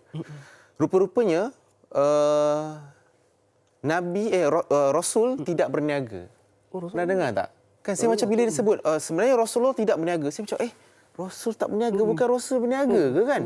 Rupanya tuan-tuan dan puan-puan, maksud dia adalah bila Nabi Muhammad sallallahu alaihi wasallam diangkat sebagai rasul, waktu itu Rasulullah tidak lagi berniaga. Rasulullah full time sebagai pemimpin, full time sebagai pendakwah, full time untuk tarbiyah sahabat-sahabat. Tapi yang kita tengok adalah sebelum diangkat sebagai rasul, Nabi berbisnes, Nabi berniaga. Tuan-tuan dan puan-puan, memang famous dalam masyarakat Arab, orang-orang di sana berniaga. Ramai sangat yang berniaga, tapi kenapa Rasulullah SAW sangat outstanding dalam perniagaan baginda? Salah satu, sampaikan baginda digelar sebagai Al-Amin. Baginda Rasulullah SAW sangat jujur dalam perniagaan, bahkan sampai tahap Siti Khadijah, Sayyidatina Khadijah, seorang jutawan waktu itu, bagi duit untuk invest. Berani bagi invest kepada Rasulullah SAW untuk menjalankan perniagaan. Sebab apa tuan-tuan dan puan-puan? Sebab bila melibatkan kewangan, kejujuran adalah perkara nombor satu. Tuan-tuan, kita pergi dalam konteks pekerjaan kita. Orang yang jaga kewangan, financial. Tuan-tuan, kadang-kadang dalam mana-mana company, orang paling tak suka kewangan. Sebab orang kewangan ni, dia akan tanya macam-macam. Nak receipt ni, nak dokumen ni, dan proses itu kadang-kadang ambil masa lambat sebab banyak dokumen-dokumen yang kena submit. Tapi dalam orang yang dalam sektor kewangan, kenapa diperlukan receipt, diperlukan dokumen-dokumen, diperlukan? Sebab ini semua adalah perkara yang nanti kalau berlaku audit, berlaku LHDN datang dan sebagainya, dia kena present receipt-receipt ni, duit ni keluar dekat mana. Tuan-tuan, itu baru dalam konteks kerja kita, baru dalam konteks company kita. Tuan-tuan, sama juga kalau kita bukan dalam sektor kewangan, pekerjaan seperti biasa pun, kita juga akan diaudit nanti oleh Allah Subhanahu Wa Taala dekat akhirat. Setiap duit yang keluar masuk ni, kalau kita tengok kat bank keluar masuk ni, pun kita akan disoal di akhirat nanti. Sebab tu tuan-tuan dan puan, kita kena sangat jujur dalam pekerjaan kita, lagi-lagi dalam faktor duit kita. Sebab mungkin kita rasa macam alah ni RM1 RM2 je, tak apa kot, kita boleh lebih kurang kot. Tuan-tuan dan puan, RM1 RM2 ini pun adalah perkara yang nanti kita akan jawab di hadapan Allah Subhanahu Wa Taala. Cara kita nak jujur dalam kewangan kita, antaranya adalah kita kena ada catatan rekod. Bahkan Allah Subhanahu Wa Taala pun sebut juga dalam Al-Quran, kena rekodkan kita, kena rekod. Kenapa ada malaikat yang rekodkan kita punya amalan? Sebab Allah nak beritahu kepada kita, dalam kita nak menjaga kejujuran kita dalam kewangan kita, dalam pekerjaan kita, kita kena rekodkan juga kita punya kewangan kita, supaya kita berlaku jujur dalam transaksi dalam kehidupan kita, especially berkaitan dengan RM1 ni lah. InsyaAllah. Jadi sebenarnya sidang penonton sekalian, apabila mengaitkan dengan kewangan ni, dia cukup besar amanahnya. Betul. Sebab apa? Setiap sen yang kita belanjakan itu akan dipertanggungjawabkan oleh Allah Subhanahu Wa Taala kelak. Jadi kita risau. Satu sen tu rupanya ke tempat yang tak sepatutnya, yang bahkan ianya menjadi penghalang kita kepada syurga Allah SWT. InsyaAllah, mudah-mudahan menjawab persoalan daripada saudari Izara sebentar tadi. Jadi Ustaz, kita nak beri dengan persoalan berikutnya daripada Kak Sabah. Assalamualaikum warahmatullahi wabarakatuh. Ustaz Da'i serta semua kru produksi. Tanyalah Ustaz. Waalaikumsalam warahmatullahi. Jujur bekerja adalah satu amanah di samping untuk meraih redha Allah Subhanahu Wa Taala. Namun dalam masa yang sama terselit sedikit perasaan agar dengan kejujuran yang dilakukan akan mendapat imbuhan daripada majikan. Mohon perkongsian ilmu Ustaz. Terima kasih. Oh, Ustaz ni kadang-kadang jujur. Dia kata dia jujur tapi sebab nak dapat keimbuhan pada majikan. Dibolehkan ke? Betul. Bila kita sebut jujur tu, dia berkaitan dengan amanah. Dan bila kita sebut amanah tu, dia ada kaitan dengan ikhlas. Dan bila kita sebut ikhlas, tuan-tuan dan puan-puan, dia ada kaitan dengan melakukan segala pekerjaan, perbuatan kita hanya semata-mata kerana Allah Subhanahu Wa Taala. Tapi tipulah kadang-kadang kita sebagai manusia, kadang-kadang kita nak buat lebih sikit kan, mana tahu majikan bagi kita bonus sikit bulan ni dan sebagainya. Tuan-tuan dan puan-puan, salahkah untuk kita nak berbuat baik pada bos kita? Tak salah. Tak salah. Cuma yang salahnya bila kita buat itu dalam konteks kita nak bodek bos, kan, untuk supaya kita dapat bonus, maka itu salah sebab kita telah menidakkan Allah Subhanahu Wa Taala dalam kita punya kelakuan kita, dalam kita punya niat kita. Sebab tu tuan-tuan dan puan, yang paling selamat adalah untuk kita memang buat pekerjaan kita semata-mata sebab nak Allah sayang kita, nak Allah pandang kita, nak Allah redha kita. Dah settle, selesai. Kita buat kerja macam biasa. Sebab kadang-kadang kita akan kecewa, tuan-tuan, bila kita cuba nak baik dengan bos untuk dapat imbuhan, lala tak dapat pun. Allah. Kecewa. Kecewa. Sebab ada kes seorang ibu ni, dia pergi bekerja. Dia bukan jenis kipas bos tau. Dia bukan jenis aircon bos, tak pandai. Dia memang pergi ikhlas kerja memang untuk besarkan anak-anak. Kebetulan pula si ibu ni dia ibu tunggal. Suami dah meninggal dunia. Ada pula kawan dia yang lain ni, dia ni memang jenis pandai kipas bos kan, pandai nak cocok bos sikit kan. Gaji dia, pangkat dia jadi lebih tinggi daripada makcik ibu tunggal tadi tu. Jadi ibu tunggal tu jadi macam frust. Kenapa aku kerja ikhlas tapi orang lain yang pandai bodek bos lagi tinggi gaji dia, lagi tinggi pangkat dia daripada aku. Rupa-rupanya, tuan-tuan dan puan, saya pendekkan cerita. Ibu tadi, walaupun pangkatnya tak tinggi macam kawan-kawan pandai bodek tadi, gajinya tidaklah sehebat kawan-kawan pandai bodek bos tadi, tapi bila tengok dalam konteks kehidupan keluarga, ibu tunggal tadi tu ada 4 orang anak, empat ni anak-anak yang menjadi jadi doktor, jadi lawyer, jadi engineer, hafiz Al-Quran. Berbanding dengan kawan-kawan yang lain, mungkin dia bodek bos, gaji tinggi, pangkat tinggi, tapi mungkin ada masalah dekat anak-anak. Anak-anak jenis nakal, anak-anak jenis tak dengar cakap, anak-anak menyusahkan keluarga. Jadi tuan-tuan, jangan risau kalau kita tak dapat bonus sebab tak pandai nak bodek bos. Betul. Kita patut risau kalau kita dapat gaji tapi Allah tak redha dengan pekerjaan kita. InsyaAllah. Jadi sebenarnya sidang penonton sekalian, seperti mana yang kata Ustaz, iaitu berkaitan dengan rezeki Allah Subhanahu Wa Taala ni bukanlah merujuk hanya sekadar apa yang kita dapat. pendapatan kita berapa banyak, tetapi apakah rezeki Allah itu juga datang dalam bentuk anak-anak yang soleh, anak-anak yang berjaya, yang akhirnya menjadi asbab medium untuk memberikan rezeki pula kepada kita. InsyaAllah. Jadi sidang penonton sekalian, pastikan kita bersama-sama kita ikhlaskan dan juga kita tambahkan kejujuran kita dalam bekerja. Mudah-mudahan ianya menjadi salah satu asbab Allah deraskan ataupun lajukan rezeki itu untuk sampai kepada kita, insya-Allah. Jadi sidang penonton sekalian, Ustaz, sebenarnya kita nak melabuhkan tirai kita di TV3 pada saat ni. Alhamdulillah. Sedar tak sedar, Ustaz, panjang kita dapat menjawab beberapa persoalan dan juga banyak persoalan, dan juga sudah semestinya banyak lagi persoalan-persoalan yang sedang menanti untuk mendapatkan jawapan dan juga pencerahan daripada Yang Berbahagia Ustaz. Namun sidang penonton sekalian, sekiranya ingin mengetahui berkaitan dengan soalan-soalan dan juga mungkin ada persoalan-persoalan yang masih lagi tertanya-tanya, pastikan teruskan bersama dengan kami dengan rancangan Tanyalah Ustaz di TV9, 30 minit ekstra eksklusif, insya-Allah. Tanyalah Ustaz, biar tahu, jangan keliru.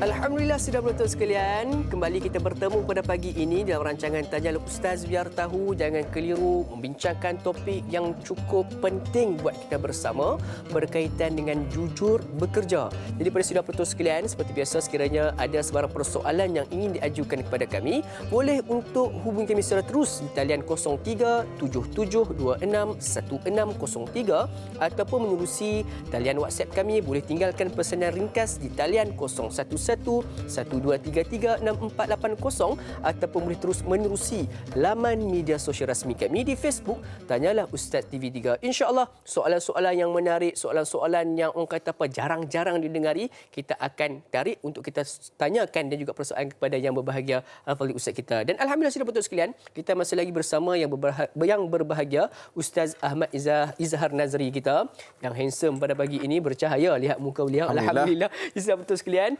InsyaAllah jom sama-sama kita nak beralih dan raikan soalan yang berikutnya menerusi Facebook Tanyalah Ustaz TV3, menerusi soalan daripada saudari Mia Hana. Assalamualaikum Ustaz dan Da'i serta kru TV3 Tanyalah Ustaz. Waalaikumsalam warahmatullahi.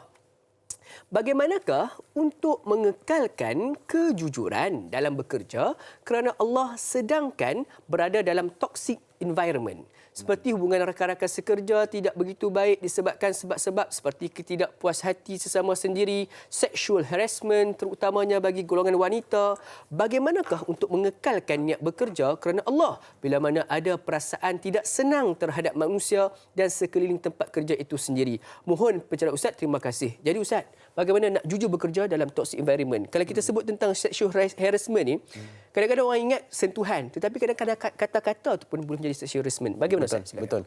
Baik, kita tak dapat nafikan setiap tempat kerja yang kita ada, kita kerja ni mesti ada problem masing-masing. Kan biasa kita dengar, tak naklah kerja kat sini, banyak masalah lah. Percayalah, pergi tempat kedua pun ada masalah juga.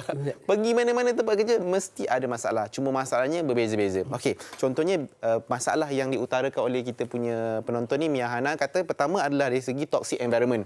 Maksudnya mungkin kawan-kawan yang mungkin depan nampak baik tapi belakang hantam aku kan. Depan cakap manis tapi belakang kau cakap macam-macam ke aku dan sebagainya. Mungkin dia ada satu grup WhatsApp, tak ada kita je. Itu lagi. Kita je tak ada, yang lain semua ada kan. Duk cakap pasal kita dan sebagainya. So toxic environment. Best tak bekerja? Memang tak best. Seronok tak bekerja? Sangat tak seronok. Kita pergi kerja tu sudah tak ada enjoyment. Kita dah tak ada rasa kebahagiaan, ketenangan, keseronokan pergi kerja. Pergi kerja tu for the sake of pergi kerja je. Sebab itulah saya suka sebut ayat ni. Ramai orang dia ni hanya menjalani kehidupan. Ada orang dia ni menikmati kehidupan. Kita hidup macam biasa. Cuma ada orang dia seronok dalam hidup dia sebab dia menikmati kehidupan. Kita risau kalau kita pergi kerja tu hanya sebab menjalani kehidupan. Pergi kerja, kerja, balik. Tapi orang lain dia menikmati kehidupan, dia pergi kerja juga, tempat yang sama juga, tapi dia seronok dalam kehidupan dia, rasa happy, bertambah enjoy setiap hari. So ada beza orang yang menjalani kehidupan dan orang yang menikmati kehidupan. Dan saya pasti kalau kita ada toxic environment, kita dah tak boleh nak menikmati kehidupan dah. Kita hanya mungkin menjalani kehidupan. Apa yang kita boleh buat kalau kita ada toxic environment? Yang pertama adalah kadang-kadang isu yang kalau kita boleh berterus terang, dia akan selesai. Kadang-kadang kita tak nak berterus terang. Kadang-kadang kita nak simpan. Menyebabkan wujudlah toxic environment tu. Kalau andai kata tuan-tuan dan puan-puan, environment ataupun keadaan tu bagi efek yang teruk pada kita. Carangan saya yang kita boleh buat. Ingat, amanah kita bukan hanya pada Allah, bukan hanya pada masyarakat, tapi juga pada diri sendiri. Kalaulah diri kita ni hari-hari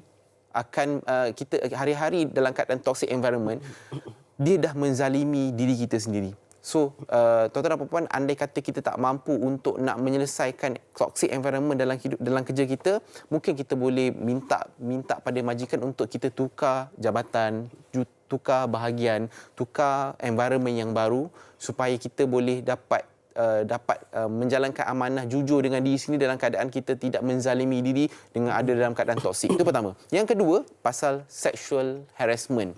Saya setuju dengan apa yang Datuk Iloman sebut tadi. Sexual harassment ni bukan pada sentuhan semata-mata, tapi pada percakapan. Dan yang terbaru juga, tak bercakap pun, tak sentuh pun, tapi melalui signal-signal tertentu. Kadang-kadang cara pandang, body language. Kalau tengok kan bahagian-bahagian tertentu, kita rasa macam, ya Allah, kenapalah jadi macam ni.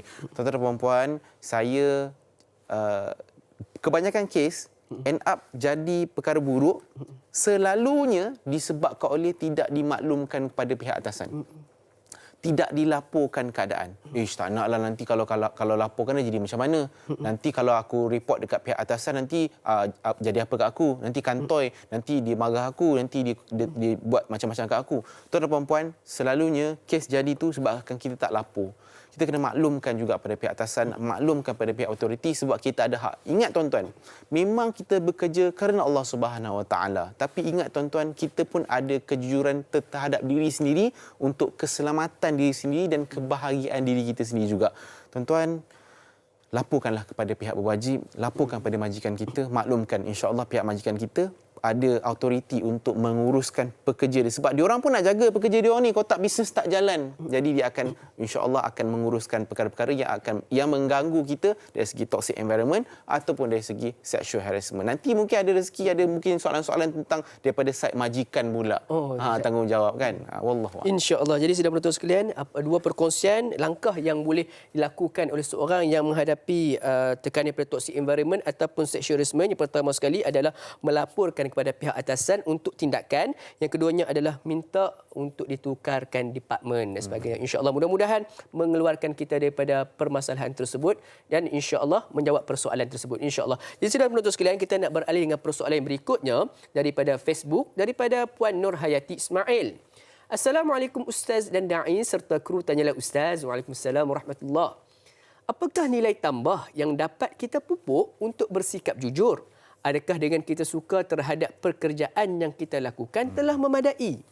Apakah seseorang yang komited dalam pekerjaannya yang digelar workaholic boleh dianggap seseorang yang jujur yang terhadap pekerjaannya? Mohon perkongsian ilmu dari Ustaz. Terima kasih daripada Kak Yat, Bandar Tasik Putih, Rawang, Selangor. Dua soalan yang cukup menarik dan juga banyak penggunaan bahasa Inggeris pada pagi ini. Alhamdulillah. Silakan Ustaz. Baik. Workaholic, toxic environment, sexual harassment kan. Okey, soalan pertama ni sangat menarik. Saya kira perkara ni saya nak kongsi perkara semua supaya dia menjadi nilai tambah untuk kita nak seronok bekerja, menikmati pekerjaan kita. Tuan-tuan dan puan-puan, saya kongsikan sedikit tuan-tuan. Sepanjang kehidupan Rasulullah sallallahu alaihi wasallam, Rasulullah pernah cium 3 tangan sahabat ni. Pertama, saya nak petik daripada hadis riwayat yang dilaporkan oleh Anas bin Malik. Waktu itu Rasulullah baru balik daripada peperangan Tabuk dan Rasulullah bertemu dengan ni orang pertama ni, Sa'ad bin Mu'az. Kan? Sa'ad bin Mu'az Al-Ansyari. Salam tangan Rasulullah, salam tangan beliau, dan waktu tu Rasulullah perasan tangan Sa'ad ni dia kulitnya kehitam-hitaman. kan macam terpanggang macam tu kan. Kadang-kadang kita tengok orang yang macam terdedah dengan panas ni, dia ada berbelang sikit kulit dia kan. Jadi Rasulullah tanya, ni kenapa ni dengan tangan kamu? Maka Sa'ad kata, wahai Rasulullah, aku gunakan tangan aku ini untuk mengolah tanah dengan cangkul, untuk menafkahi keluargaku dengan halal sehingga tanganku jadi tebal dan kasar. Apa Rasulullah buat? Dalam hadis ini, Rasulullah mencium tangan Sa'ad bin Mu'az Al-Ansyari sebagai penghormatan. Lantas Nabi bagi tahu tangan ini tidak akan disentuh oleh api neraka. Allah. Orang kedua adalah Mu'az bin Jabal.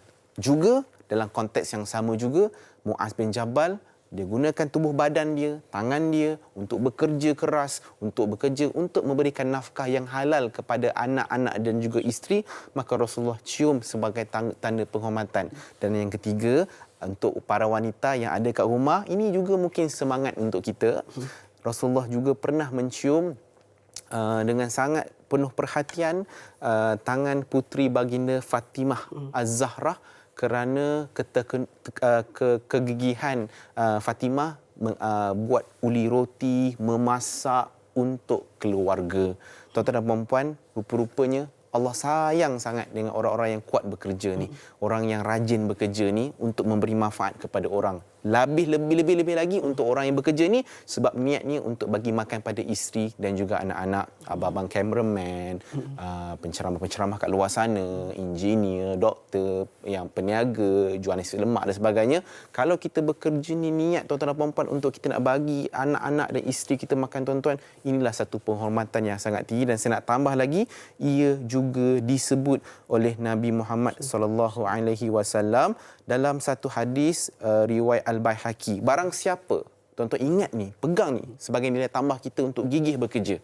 Barang siapa mencari rezeki halal untuk menjaga diri daripada meminta-minta dengan tujuan memenuhi nafkah keluarga serta supaya dapat membantu tetangganya, nescaya dia akan datang pada hari kiamat dengan wajahnya yang berseri-seri seperti bulan di malam purnama. Hadis riwayat Al-Baihaqi. Masih tuan-tuan, perempuan, ibu-ibu dan ayah-ayah yang sedang bekerja sekarang ni, yang mungkin tengah penat letih bekerja, jadikanlah hadis ini sebagai semangat untuk kita nak terus tambah nilai kita dalam bekerja kita, supaya Nabi sayang kita, Allah sayang kita, dan juga kita berseri-seri seperti bulan di malam purnama, insya-Allah. Itu yang pertama. Yang kedua tadi, Berkaitan dengan workaholic, adakah juga committed terhadap kerja ini, adakah termasuk juga dalam kejujuran, Ustaz? Ya. Satu lagi yang kita kena faham adalah, okey, tadi kita cerita pasal orang gigih ni, Allah sayang, Nabi cium tangan tiga sahabat ni. Tapi tuan-tuan, satu benda kita kena hati-hati adalah bila kita terlalu workaholic, menyebabkan kita kurang menunaikan hak kita untuk keluarga. Kan? Kita bagi tahu, saya kerja ni sebab untuk keluarga ni. Saya kerja ni untuk dapat bagi duit dekat isteri saya, dekat anak-anak saya, untuk bagi dia makan dah ni. Tuan-tuan, jangan sampai workaholic tu sampai tahap rupa-rupa, tuan-tuan, kita memang boleh bagi duit dekat anak kita, isteri kita, tapi kita tak bagi masa kita kepada anak dan isteri kita. Sebab dulu kawan-kawan saya workaholic sangat sebab atas faktor dia sebut, aku kena pergi ceramah sana sini sebab aku adalah hak masyarakat. Kan? Daripada Perlis turun ke Johor, daripada Sabah ke Sarawak, sebab ni hak masyarakat. Kita kena workaholic, kita kena sebarkan dakwah, kita kena betul-betul bersungguh-sungguh. Tapi tuan-tuan, silapnya adalah bila kita workaholic tapi kita mengabaikan isteri dan anak-anak dekat rumah. Memang ada duit, memang boleh bagi duit, tapi anak dan isteri kita terabai. Kasih sayang. Sebab tuan-tuan, anak kita, isteri kita bukan hanya perlukan duit kita semata-mata. Dia perlukan juga masa kita. Dia perlukan juga pelukan kita. Isteri kita perlukan masa nak borak-borak, sembang-sembang dengan kita. Anak-anak kita perlukan masa pergi bawa jalan-jalan, pergi shopping, jalan-jalan dengan anak, pergi kat playground, main dan main-mainan dengan dia dan sebagainya. Itu juga adalah perkara yang perlu untuk kita lunaskan dalam kita nak berlaku jujur dalam pekerjaan. Ya, kita bekerja, ya, kita gigih bekerja, kita kuat bekerja, dalam masa yang sama juga tuan-tuan dan puan, jangan sampai mereka ini kita ketepikan, sebab ini juga adalah amanah. Kita buat untuk diorang, tapi end up diorang ini yang makin jauh dengan kita. Ingat tuan-tuan, saya ulang sekali lagi sebab saya rasa macam benda ni perkara yang kita takut, kita perlu diingatkan. Mereka bukan hanya semata-mata perlukan duit kita. Mereka perlukan kasih sayang, perlukan dan juga masa kita. Orang mungkin boleh bagi duit, tapi tak ramai boleh bagi masa, kasih sayang dan juga perhatian. InsyaAllah. Jadi anak dan isteri bukan sekadar perlukan duit dan juga wang pada kita. Mereka juga memerlukan masa dan juga kasih sayang yang juga merupakan nafkah wajib yang perlu diberikan oleh seorang ayah ataupun suami kepada mereka. InsyaAllah. Jadi sila betul sekalian, mudah-mudahan menjawab persoalan tersebut. Banyak lagi persoalan yang kita akan ajukan untuk yang beragam ustaz kita untuk mendapatkan jawapannya. Jadi jangan ke mana-mana, teruskan bersama dengan kami dalam rancangan Tanyalah Ustaz. Biar tahu, jangan keliru.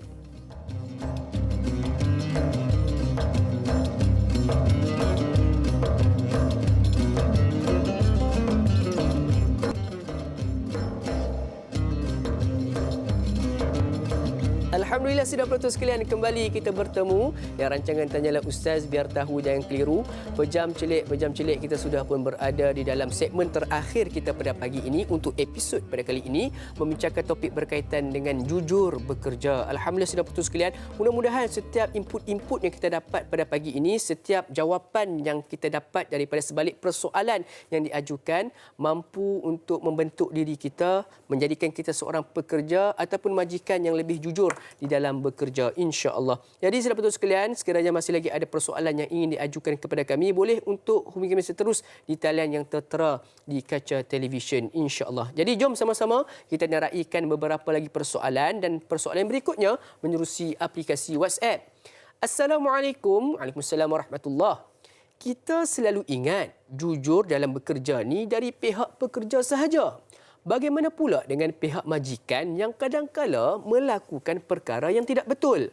Bak kata pepatah, mengata dulang paku serpih, mengata orang dia yang lebih. Terima kasih.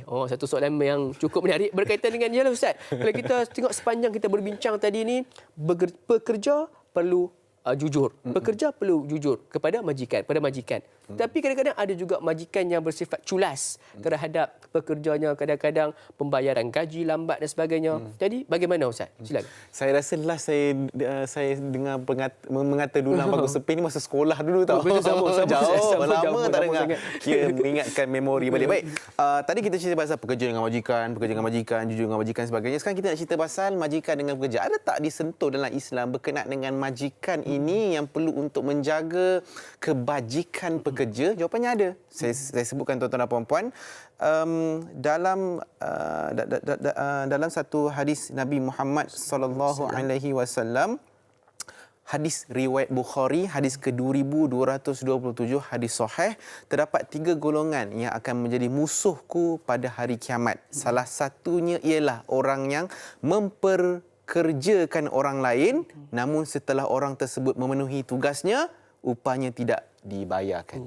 Nak bagi tahu bahawa jadi musuh Rasulullah sallallahu alaihi wasallam, musuh Allah Subhanahu Wa Taala dekat akhirat adalah majikan, tapi dia tidak memenuhi hak yang perlu dia lunaskan kepada pekerjanya. Jadi tuan-tuan, mungkin ada majikan yang sedang menonton, tanyalah Ustaz, Sabtu cuti macam ni, cuba cek balik kita dah penuhi ataupun belum kita punya hak pekerja-pekerja dalam company kita, dalam kita punya syarikat.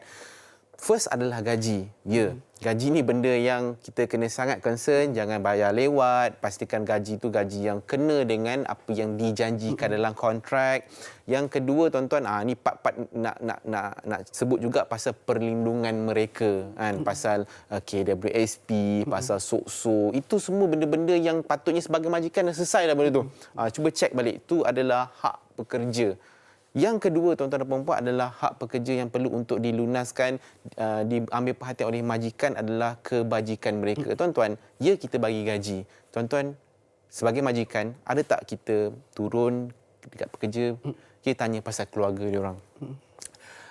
Kita tanya pasal anak-anak dia orang. Mungkin gaji kita bagi kat dia 1,500, tapi mungkin dia memerlukan lebih banyak daripada itu sebab anak sakit dan sebagainya. Dan sebagai majikan yang baik, kita nak jaga kebajikan pekerja kita kena turun jumpa dengan pekerja-pekerja. Jangan hanya duduk kat kerusi bos, goyang kaki, kira sil, bayar gaji.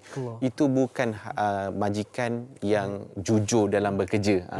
Majikan yang jujur dalam bekerja, amanah dalam bekerja adalah dia juga menjaga kebajikan anak-anak buah dia, staf dia dan sebagainya. Tuan-tuan dan puan-puan, jangan jadi musuh kepada Rasulullah sallallahu alaihi wasallam dan juga Allah Subhanahu Wa Taala di akhirat hanya semata-mata disebabkan oleh kita tidak melunaskan hak pekerja-pekerja kita sebagai majikan. InsyaAllah. Jadi majikan juga perlu menjaga kebajikan pekerja di bawahnya, dan ingat, majikan yang zalim adalah musuh kepada Allah dan juga Rasulullah di akhirat kelak. Jadi jom sama-sama kita sebagai majikan, kita tu Ustaz. InsyaAllah. Amin. Kita menjadi majikan, kita sama-samalah lunaskan tanggungjawab kita yang mungkin terhutang dengan para pekerja kita, insyaAllah. Jadi Ustaz, mudah-mudahan menjawab persoalan tersebut. Jadi kita beralih dengan persoalan yang berikutnya menerusi aplikasi WhatsApp kita. Assalamualaikum Ustaz. Waalaikumsalam warahmatullahi. Bagaimana peranan pekerja dan majikan dalam membentuk satu institusi yang penuh integriti kejujuran dalam kerja? Terima kasih. Daripada Kak Sri KL. Ini satu soalan cukup menarik. Tadi kita sembang dah berkaitan dengan pekerja. Kita dah bersembang dah atau berbual dah berkaitan dengan majikan. Ini bagaimana kita nak kaitkan kedua-duanya agar membentuk satu integriti yang baik di dalam institusi pekerjaan. Silakan. Menarik soalan daripada Kak Seri daripada Kuala Lumpur. Integriti, kejujuran dalam kita kerja. Bahasa Inggeris kat tu. Saya nak jawab ini mengambil dalil daripada surah Al-Qasas ayat ke-26. Sangat menarik cara Tuhan susun firman-firmannya dalam Al-Quran. Mafhumnya, salah seorang di antara perempuan yang berdua itu berkata, "Wahai ayah, ambillah dia menjadi orang upahan mengembala kambing kita. Sesungguhnya sebaik-baik orang yang ayah ambil bekerja ialah orang yang qawi dan al-amin." Alright. So, yang ni panjanglah kisah dia. Dia kisah pasal Nabi Musa waktu tu nak jadi pengembala kambing, kan? Dia ambil oleh orang lain untuk bekerja. Tapi kita tak cerita pada tu. Benda tu panjang. Cuma nak bagi tahu tuan-tuan dan puan-puan, dalam surah Al-Qasas ayat ke-26, Allah beritahu tentang ciri-ciri majikan dan juga pekerja yang kompeten yang boleh ada dalam satu institusi. Mesti kena ada dua ni. Qawi dan juga Al-Amin, itu amanah, jujurlah. Sebab kalau dia qawi ni maksudnya kuat. Kuat tu bukan dari segi konteks badan yang kuat, tubuh badan yang sihat, tapi juga kompeten dalam pekerjaan tersebut. Contoh, saya belajar psikologi. Letak dekat accounting. Mana mau? Tak ngam macam ni kira macam mana nak balance sheet apa semua ni. Profit loss apa ni tak boleh. Jadi adakah saya qawi dalam position tu? Tidak qawi. Walaupun saya amanah. Dan ada orang dia amanah. Oh ya Allah, kejujuran, amanah, tabligh, fatonah, semualah memang komplit lah kan. Tapi mungkin itu bukan dia punya tempat. Jadi tugas sebagai majikan adalah meletakkan pekerja-pekerja tersebut di tempat yang betul. Kena tengok kelulusan dia, capability dia, dia punya kelebihan dia, dan letakkan bersesuaian dengan tempatnya. Sebagai contoh, dia amanah tapi tak qawi. Contohnya macam, nak bagi analogi, kita punya kereta rosak. Takkan kita nak hantar kat restoran kari kepala ikan? Tak kena. Tapi tuan-tuan, dalam real life, kehidupan kita sebenar, kita macam tu sebenarnya. Kita meletakkan orang bukan pada tempatnya. Bukan sekadar pekerja, tapi majikan juga. Bukan semua orang boleh jadi majikan. Bukan semua orang boleh jadi pemimpin. Bukan semua orang boleh jadi orang atasan. Sebab ada orang, dia mungkin amanah, tapi dia tidak, karakter dia tidak sesuai untuk jadi pemimpin. Karakter dia adalah follower. Sebab itulah ada dalam psikologi, dia ada leadership, ada followership. Ada orang mungkin dia tak suka jadi pemimpin. Dia akan jadi pengikut yang sangat bagus. So, jadi kita kena tengok orang ni bagus pemimpin ke bagus jadi pengikut. Ada orang dia memang tak boleh jadi pengikut. So, dia ikut memang fail. Tapi kalau letakkan dia sebagai pemimpin, dia boleh kawal, dia boleh jaga, dia boleh pastikan company tersebut, syarikat tersebut pergi lebih jauh. Jadi macam mana nak pastikan ada integriti, kejujuran bekerja antara majikan juga pekerja dalam syarikat? Kena ada dua ni. Mesti qawi dan juga amanah. Dia qawi, memang pakar lah dalam bidang ni, memang petik jari terus boleh settle lah kan. Tapi tuan-tuan, dia tak jadi juga kalau dia tak ada kejujuran. Dia pandai memimpin tapi tidak amanah. Dia pandai jaga pekerja tapi dia tidak jujur dalam transaksi kewangan, dia tidak jujur dalam dia menjaga kebajikan pekerja dan sebagainya. Jadi dua benda tuan-tuan dan puan-puan kita ekstrak daripada surah Al-Qasas ayat ke-26 adalah mesti kuat lagi amanah, qawi dan juga Al-Amin. Wallahu a'lam. InsyaAllah. Jadi itulah yang disurikan oleh Ustaz berkaitan dengan surah Al-Qasas pada ayat 26 Ustaz. Berkaitan dengan ini adalah dua sifat yang perlu ada pada diri pekerja ataupun majikan. Kedua-duanya kena ada iaitu qawi yul amin. Janganlah seorang yang ada sifat leadership letak sebagai seorang followership dan juga seorang followership bila letak sebagai leadership. Betul. Maka tak jadi, pada tempatnya itu insya-Allah. Jadi sebenarnya jawapan tadi itu merupakan menjadi satu kesimpulan bab yang kita pada pagi ini. Jadi Ustaz, sedikit bacaan doa, mudah-mudahan Allah SWT berkati pertemuan kita pada pagi ini insya-Allah. Silakan. Wa qala rabbukum ud'uni astajib lakum. A'udzubillahi samiil alim minasyaitonir rajim. Bismillahirrahmanirrahim. Alhamdulillahirabbil alamin wassalatu wassalamu ala asyrafil anbiya'i wal mursalin wa ala alihi wa sahbihi ajmain. Ya Allah, ya Tuhan kami tadahkan tangan kami yang hina, yang penuh dosa ini, penuh maksiat ini. Kami mohon ampun pada Engkau ya Allah. Ya Allah, ya Tuhan kami mohon pada Engkau ya Allah agar Kau turunkanlah keberkatan dalam kehidupan kami ya Allah. Kau kurniakanlah kesihatan dalam kehidupan kami ya Allah. Kau kurniakanlah keredaan dan kecintaan-Mu terhadap kehidupan kami. Mudahkan kami untuk masuk ke dalam syurga-Mu ya Allah.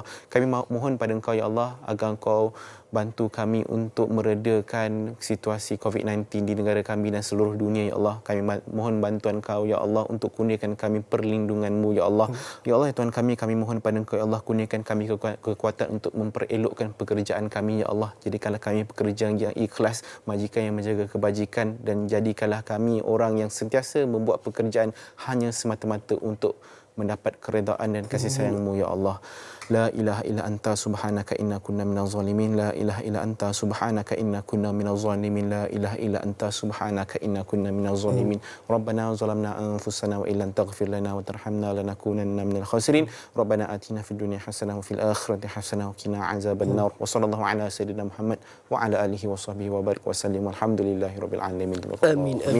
Inna wa minkum taqabbal karim. Jazakallahu khairan katsira Ustaz di atas perkongsian ilmu pada hari ini. Mudah-mudahan setiap input-input yang diberikan ini dapat kami amalkan. Mohon dihalalkan Ustaz. InsyaAllah. Yang diberikan pada pagi ini insya-Allah.